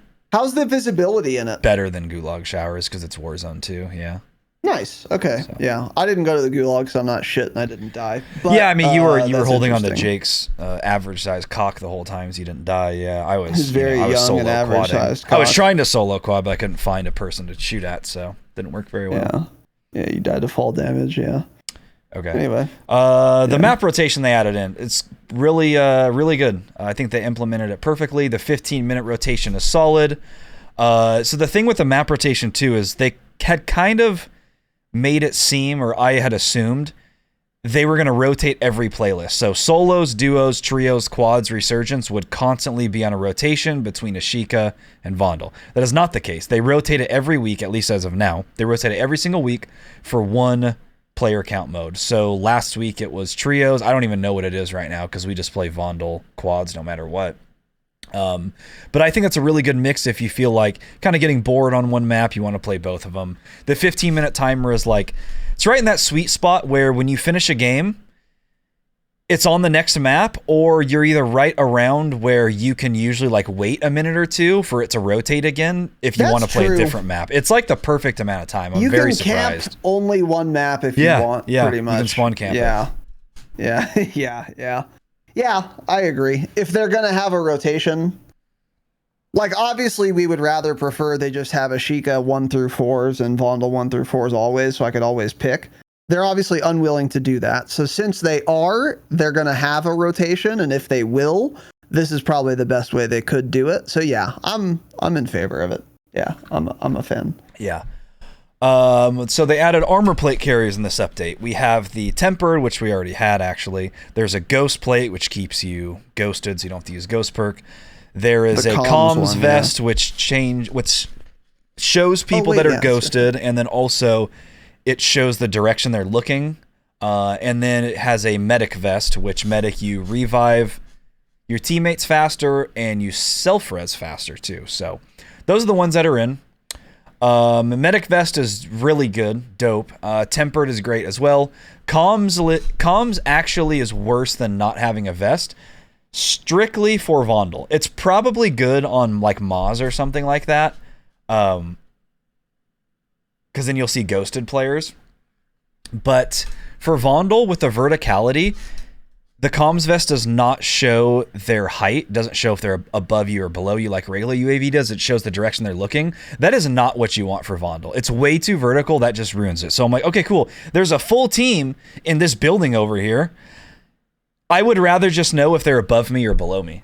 That would give me so much more intel. So that vest is fucking terrible. So there's your pro strat. If you play Vondel, never, ever, ever pick up the comms vest. I mean, ever. It is not correct. You're better off not having a vest. It is strictly worse. So yeah, I agree. Not happy about the stealth vest, the ghost one being added, but it's fairly rare, so not too many players end up with it. And the bottom line here, none of these should be in ranked, and all of them are. They should be removed with Season 5. I hope they remove them. This is more RNG type cheese. It's like, it's not quite as bad, but it's almost like going back to when the game launched and when the game launched and you had to loot for the 3-plate vest. It's just stupid and cheese and adds way too much RNG. It's like, cool, this guy's running high alert, but his full squad found ghost vest. It's not fun. Right. There's nothing skillful about that. Doesn't add to the game. It just makes everything more cheese and RNG. Ranked especially does not need that. Get them the fuck out of ranked play in Season 5. Yeah, but so the art, all in all, the vests are, I'd rather just not have them, but they're fine. Yeah, I kind of agree with you, but I hate them way more than you do. I don't think any of them should be in the game. I don't think they add anything at all. In fact, even in Resurgence, I don't think they should be in any mode. Your point is well taken on ranked. I agree with all of that, and it's obvious they shouldn't be in ranked. But even in Resurgence, it's like, what does having these vests really add? Like, it's just kind of RNG dog shit that I don't really care about. I can't plan around it. You can't outplay it. It's dumb. It doesn't add anything to the game. And when I pick up a vest, any vest, I don't have more fun because of it. So it's not like game changing either. It just isn't that cool. And the downside is it's RNG and unbalanced. And in addition, it contributes tremendously more to the miserable ground loot situation we already have, where now there's just even more shit on the ground that I have to sift through to actually pick up what I want. Yep.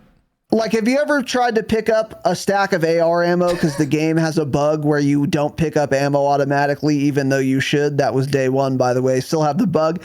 And instead, you accidentally pick up a comms vest that you can't drop, and now you're mad because you have a vest that's strictly worse than not having a vest at all? Because I have. That's fun and exciting. It's just even more ground loot pollution also. Yeah. So it doesn't add anything to the game. It just makes it slower, more dog shit, more clutter, more unfun, more RNG, more unbalanced. Take all of them out of the game, actually. They don't add anything. They simply subtract from the game. And they're never going away either. That's what really sucks too, is these are not, they might take them out of ranked. They should, certainly. And they may or may not do that. These will never come out of Resurgence, ever. They're never going anywhere. I guarantee it. Yeah. They might do balancing changes. They might add even more vest types, by the way, but they're certainly not going to remove them. And cool. Now I just have to deal with that. And it's not like the ground loot solution is going to get better either. So as the game gets older and older, there's going to be more and more and more shit on the ground always that you will have to impossibly sift through and be pixel perfect to pick up one item and then move on to the next item you need. And it'll take you 20 minutes eventually. Yeah. Because there's going to be a portable decontamination station, which you're not going to care about. There's going to be a redeploy drone, which puts you 5 feet in the air, which you're not going to care about.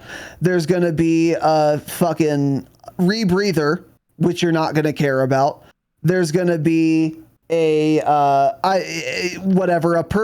default perk package, which you don't care about. And then you're also going to have to like kind of squint and be like, wait, is this my perk package? Hold on. Let me look at the 4 small fucking icons. Okay, no, that's not the one I want.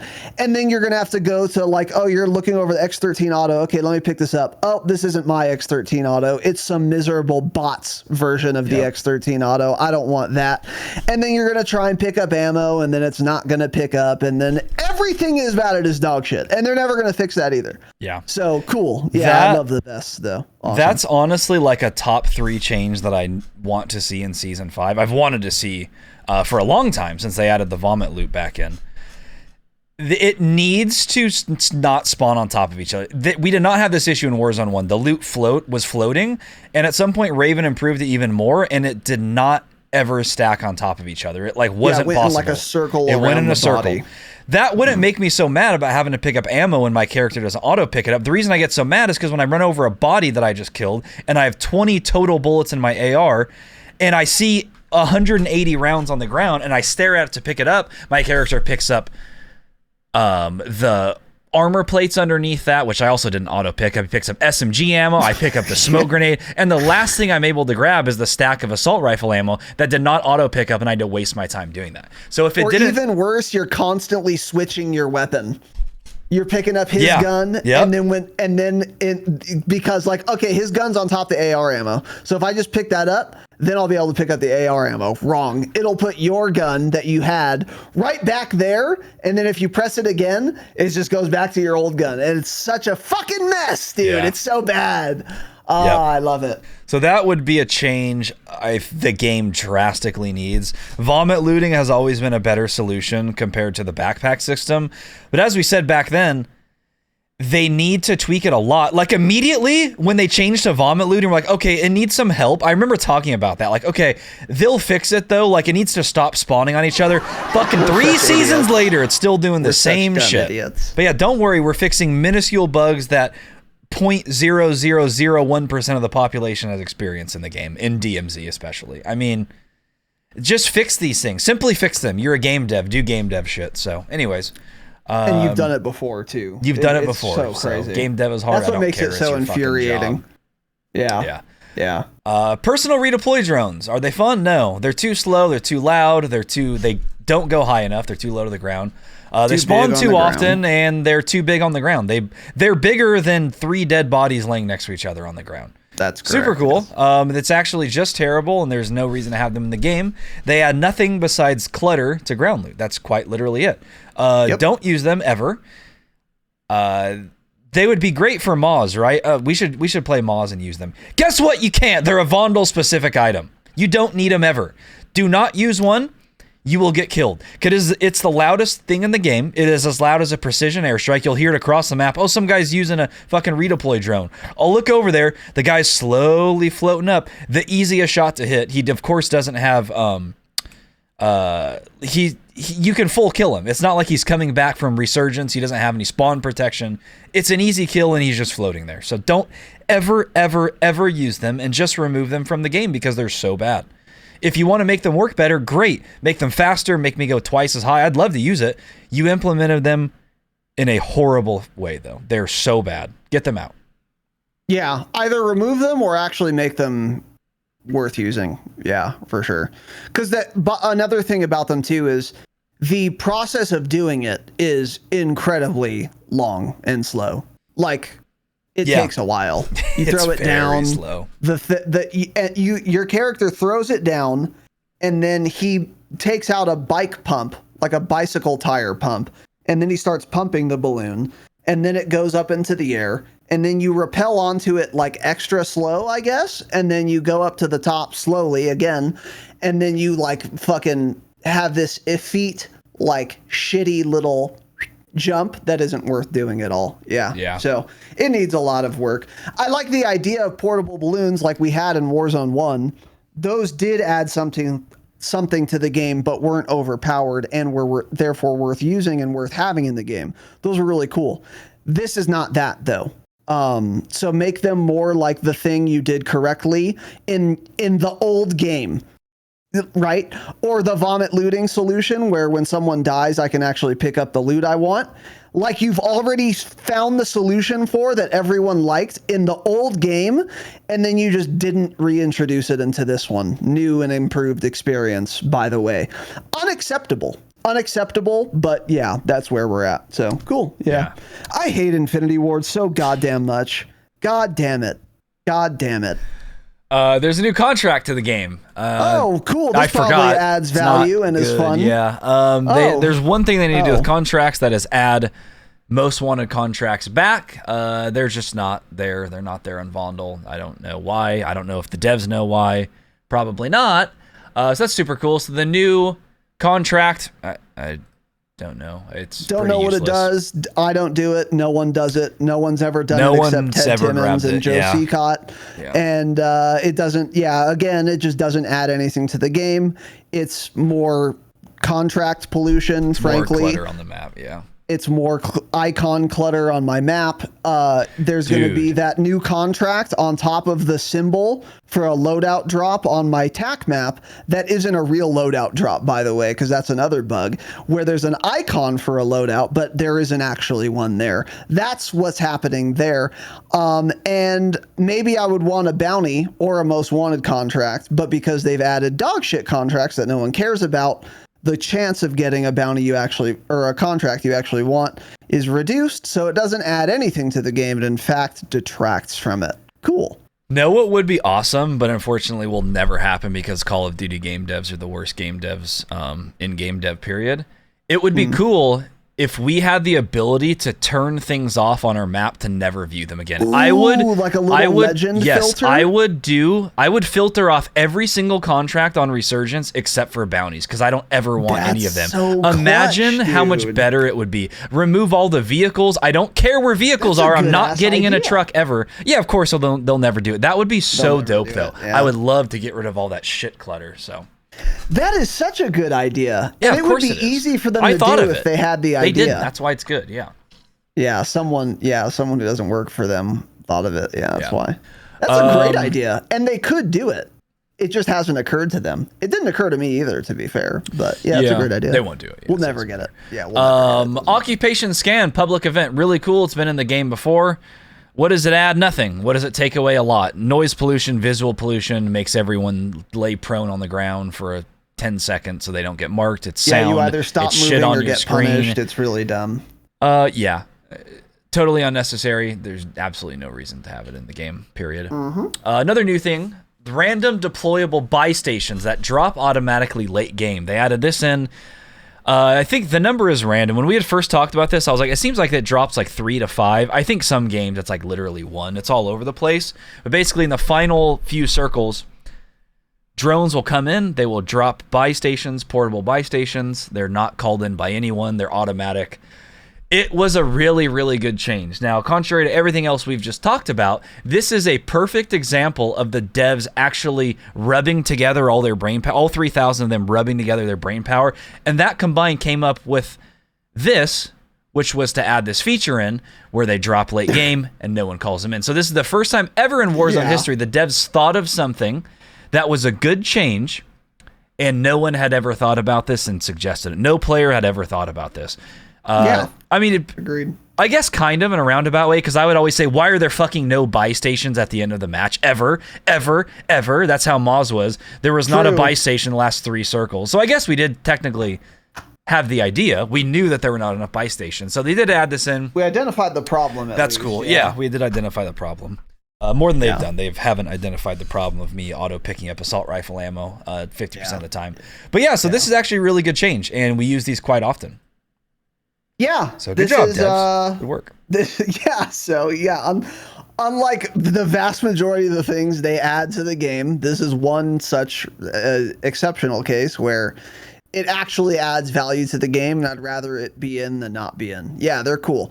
And you'll notice that the part of the reason it's a good addition to the game is because it's not foundationally fucking groundbreaking and like game changing completely. It's just like something extra that's cool. It's not crazy. And that's what these people need to fucking figure out, is we don't want crazy shit. Because if you're doing something crazy, you're probably changing what people enjoy about the game too much. And that's why it's a terrible idea. This is why Ted Timmons' shower thoughts were bad for the game. Because he was getting way too ambitious in trying to do the craziest fucking shit, like adding B-2 bombers to fucking ranked Warzone or whatever, Iron Trials. That, you're getting way too crazy, fella. If you're going to suggest something that's going to be a big fucking deal, you better be goddamn sure it's a good idea. And it rarely is. But if you add something kind of small that's in line with what's already going on, there are already portable buys. Now they just come in randomly sometimes or every time at the end of the game. Great idea. It adds to the game, and I like it. It's cool. Yeah. Golf clap. So get a little golf clap. First time in the Dropshot LLC history, the devs get a golf clap. Yeah, the devs get a golf clap for that, yeah. Oh shit, we're back to trash again. The armor box changed worse than before. It filled up my backpack before. So here's how it works. I have 0 things in my backpack, right? I have 0 items in my backpack. I throw an armor box on the ground. I grab the plates. What happens? Does it put 2 stacks of plates in my backpack? No, of course not. You know what that does now? They thought of this great idea. It drops all the plates on the ground. So now I have to just stare at the ground and pick up my 6 plates. Why? Why was that necessary? Same thing with ammo. Ammo I don't care about as much anymore because at least it doesn't put SMG ammo in my backpack automatically. And I'm used to auto picking up AR ammo since the game doesn't usually do it anyways. So when you pick up a Muni now, it fills up your inventory and then it drops everything else on the ground. Which it's also nice though because now it drops smokes and stuff. I like never pick them up, but in a rare situation that I want that late game, it is nice to have the option. At least it doesn't auto throw in my backpack. But the armor box change, completely useless. Who doesn't want at least 2 stacks of armor in their backpack ever? Why would you not just do that? No one ever complained about that. The complaints people had were putting a full stack of SMG ammo, sniper ammo in your backpack, things like that. No one ever complained about having 2 stacks of plates or even 3. Because you know what? Most of the time I want 3 or even 4 stacks of plates. So this was stupid. Again, if ruins the pacing my of the backpack, game. give it to me. Yeah, it's insane. And in fact, most of the time, the armor box interaction went from 1 button to fucking 3. So let me explain how that happens. You throw down an armor box. You press the button to pick up your plates. It puts 3 on the ground or whatever the leftover is. And then you're like, okay, well, whatever. Now I have to pick up the plates that are on the ground. Okay. You pick those up. But guess what? In your backpack, you had 1 stack of plates that only had 1 plate in it. So instead of just picking up the remaining 3 plates that are on the ground, wrong.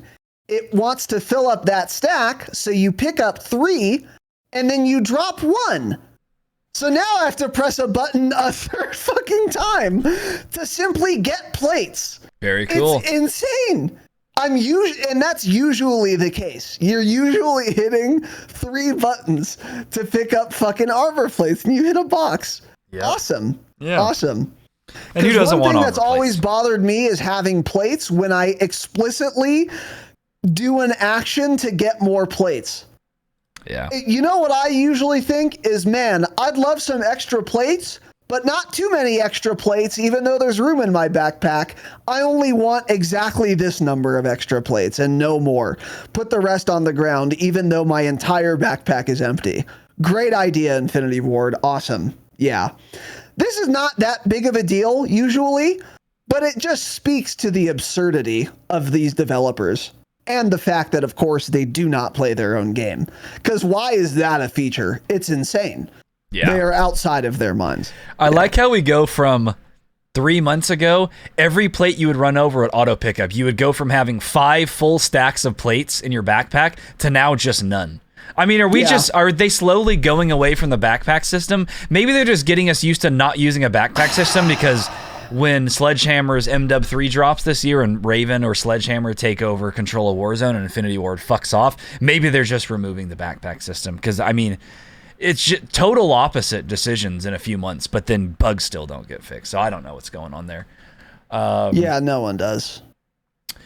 Cash seems they to don't be more even. abundant on Vondel again. They finally fixed the $100 stack, which they had previously fixed at some point. And I was like the first person to point this out when Vondel dropped. I was like, there's cash everywhere, but every stack is $100. I can't find money. So that's back to 500 minimum.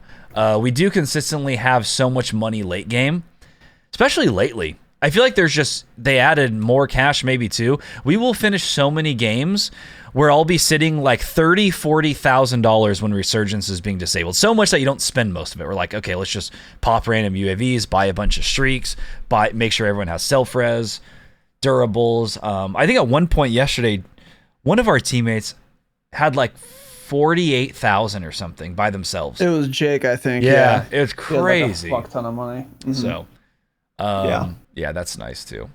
Yeah, I think you know what part of it might be too is ground loot perks packages. Some of them have scavenger, and I think you get more money when you have that perk in Warzone.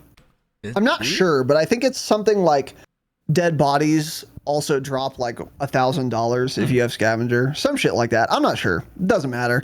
Either way, yeah, there's plenty of cash on Bondle, and it's a good thing too, because it's not contributing to a ton of streak spam. So one of the problems we've had historically in Warzone is if they added a ton of money in Warzone 1 to pretty much any map, I always railed against that because that meant people would just go to buys and buy 1 million precisions and clusters and mortars. And they would even like control a buy station. 4 people would have 40K. And the end game, they are literally just constantly barraging you with kill streaks. That was the big problem with a ton of cash in a match in Warzone 1. But in Warzone 2, that issue doesn't exist because there's not an unlimited amount of lethal kill streaks. So you can't, no matter how much money you have, you can't go to a single buy station and buy 100 precision airstrikes like you used to be able to. So therefore, I don't care that there's like a ton of fucking money. And in fact, it's actually kind of nice because it makes regaining doable on Resurgence. It's still dangerous, like on Vondel, because the buy stations are still fairly sparse and campable. So the only obstacle really now to regaining, if like one of your teammates buys you all back and wants to get you a loadout, the obstacle now isn't like I need to find money. The obstacle now is I need to survive getting to the buy, which I think is good. I think it should be possible to regain, but not trivial. And with how much money there is, I think that seems to be the case. So yeah, I think it's cool. Yeah. And then moving on, they had put a bunch of quality of life things here. Just going to read them off. So now you see your total armor plate count, like over your armor plates in the bottom left corner. Great change, small little quality of life change. That's nice. Yep, day one shit, but it's good. Should have been. That's day one shit. I mean, they did it in the other game, so I don't know why that wasn't already in. Once again, they did it in the other game, and then they just didn't launch with this. It shows the amount of cash that one of your fallen teammates will respawn with upon redeployment. This is great too. So then you can see, I only have enough to buy one guy back. Which teammate do I buy? It was a guessing game. Now you know. Say, oh, this guy has like, he's going to respawn with 12,000. I'll buy him, then he can buy the other teammate. So, which is a new quality of life feature and a good one. Yeah. So once again, what's that? I thought that wasn't. No, that wasn't in Warzone 1. No, it wasn't. Yeah, okay. It wasn't. And then they also just lied, one of these. Kill cam recap, let me read it. It says, eliminated players will now see a summary of the enemy players that contributed to their death. That is fake news and quite literally a lie that does not exist in the game. This will include the number of shots. Yeah. This will include number of shots that made contact per player. A total lie. This is not in the game whatsoever. Yeah, this doesn't exist. Yeah. So that's cool of them. Yeah. And then they also claim general improvements to Resurgence mode interface, especially while spectating. Wrong. I don't know. I don't notice any changes there whatsoever. I don't even know what it means. I don't know. Yeah. That's what I'm saying. It's just like wrong. So yeah, cool. If they did do something, it is imperceptible because none of us have figured out what it is. So it's either a lie or it is so minimal and not relevant that none of us have noticed it. Yeah. So they put in this section 1, 2, 3, 4, 5, 6 different categories or 6 different things that they claim are quality of life changes. 2 of them matter. That's the armor plate count and your teammate buyback value. Nothing else matters. One thing you skipped over, which you don't care about, but I do, is backpack quality of life. Players will now see a backpack full noti on the bottom of their UI to if their backpack is full. So like where if you press tab to open your backpack, next to that tab button, it'll say backpack full in clear but non-obstructive text. I like this feature a lot, actually, because if maybe I'm holding a muni and I find an armor and I really want to have both, I now know if I'm like running into zone or I'm in a precarious situation, do I have time to just quickly hold tab to stow this bitch and keep going? Or is my backpack full and then it's going to open it if I do that, and then I'm going to have to figure out what to swap for it, and I'm in too much of a rush to go through all that. Now I know at a glance. I really like this feature. I think it's nice. Not a huge deal. Maybe it doesn't add anything for some players like Tanner. He just doesn't care.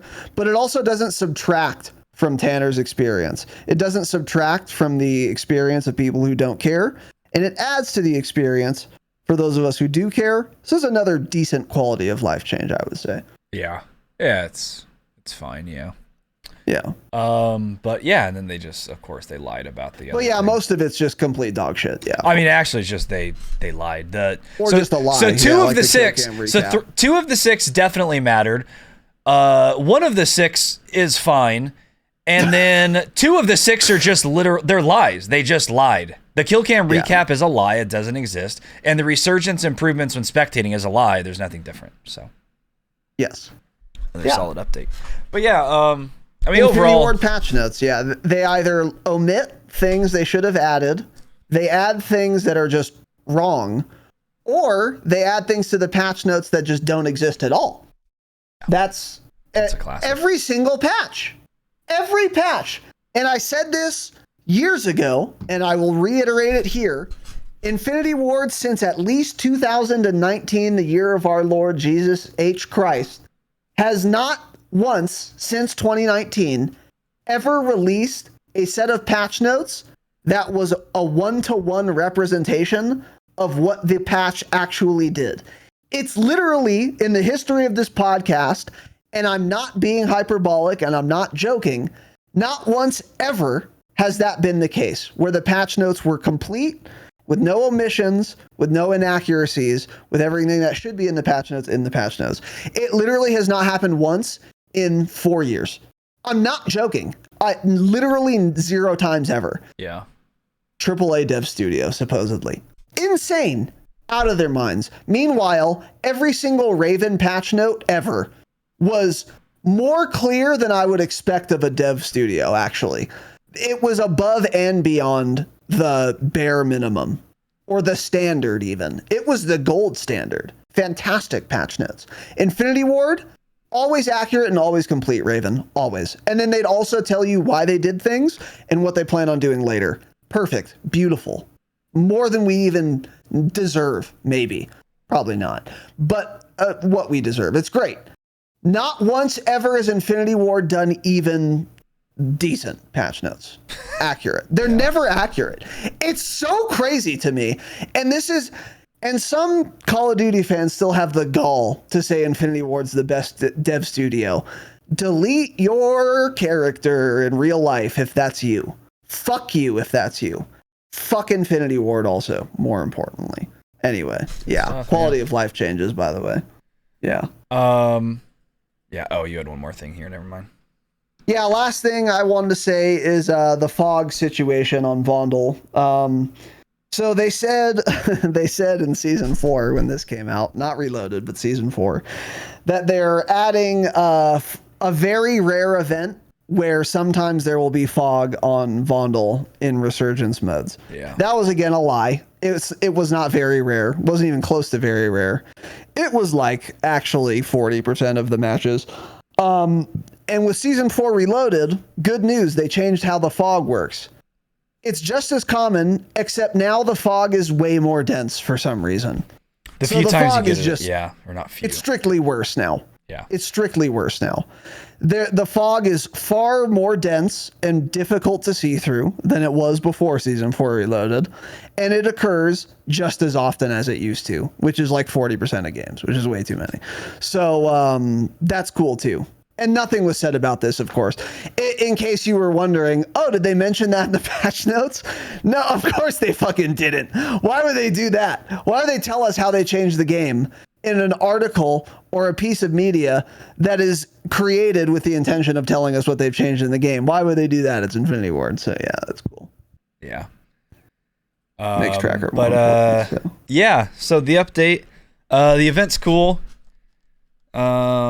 I mean, we really didn't get that many actual changes to the game. We got all the weapon balancing changes, which was overshadowed by the 2/3 extremely overpowered guns that just ruined all that balance they did. So, but yeah, I mean, it's still fun. I'm still having fun right now. Nothing really, nothing made the game worse, I don't think. Well, I guess for a lot of people, if you guys didn't like the event, I think it's fun again. The performance issues were obviously miserable, but those are all fixed now besides the packet loss. So yeah, maybe in Season 5 they'll fix a bug or two. I'm hopeful. That'd be cool. Yeah. Yeah, for me, it's like the game feels, besides the weapon meta changing dramatically, the game feels like exactly the same as it did before Season 4 Reloaded. Like, every change that they added either didn't matter at all or they were bad changes, so I just avoid them. So my experience actually just hasn't really changed at all, which is not the end of the world because that means I'm still having fun, because I was having a lot of fun on Bundle before Season 4 Reloaded. I'm still having a lot of fun now, but the only difference is I'm using different guns. That's all. And there are more otters. There are more kids holding hands in the water and fucking my ass, as a 4-man. Yes, yeah. Underwater. Besides that, every other change they added, I just simply ignore. So I have to spend more time sifting through ground loot than I used to. And, occasionally someone pops laser eyes or whatever. I don't know. That's fine. But yeah, just it actually doesn't feel that much different. And the degree to which it feels different is, again, negligible for me because I just ignore the vast majority of the things they've added since Season 4 Reloaded came out. But again, it's not the end of the world because I was having a lot of fun before Season 4 Reloaded and my experience feels exactly the same, except I'm using different guns now. So, the game is still a lot of fun. I'm still having a ton of fun playing Call of Duty. But let me be clear, absolutely 0% of the reason I'm having fun is because of the Season 4 Reloaded update. Yeah. That update has not added to my experience at all. Like literally at all. It's still fun by virtue of the changes they made earlier. So yeah, cool, I guess. But we'll see. I'm waiting for Season 5, put it that way. But again, luckily they didn't ruin the game. So I was having fun before. I'm still having a lot of fun now. So, you know what? As far as an Infinity Ward title is concerned, I'm happy. I'm still having fun. You added a bunch of shit that's dumb and doesn't matter, but it didn't completely fucking ruin the game for me yet. So I'll take it. I will take it. So anyway. Yeah. Anything else? Nope. All right, that's it. Fuck toys. Thanks for watching. Thanks for listening. Patreon.com/Dropshot. Ad-free episodes, early access episodes, bonus episodes as well.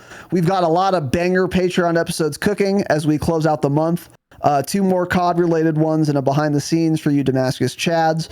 Those are all going to be fun and exciting for as little as $5 a month. Patreon.com/TheDropshot. Early access, ad-free, and bonus eps, and more. Check it out. Once again, our Discord is now working for everyone, so join the fucking Discord. Link your Patreon account if you have one. And I'm going to get a new PC soon, and it's better than the PC you have, listener. Also, I have Orion, by the way. Also, fuck Infinity Ward. Also, stay humble. Stay humble.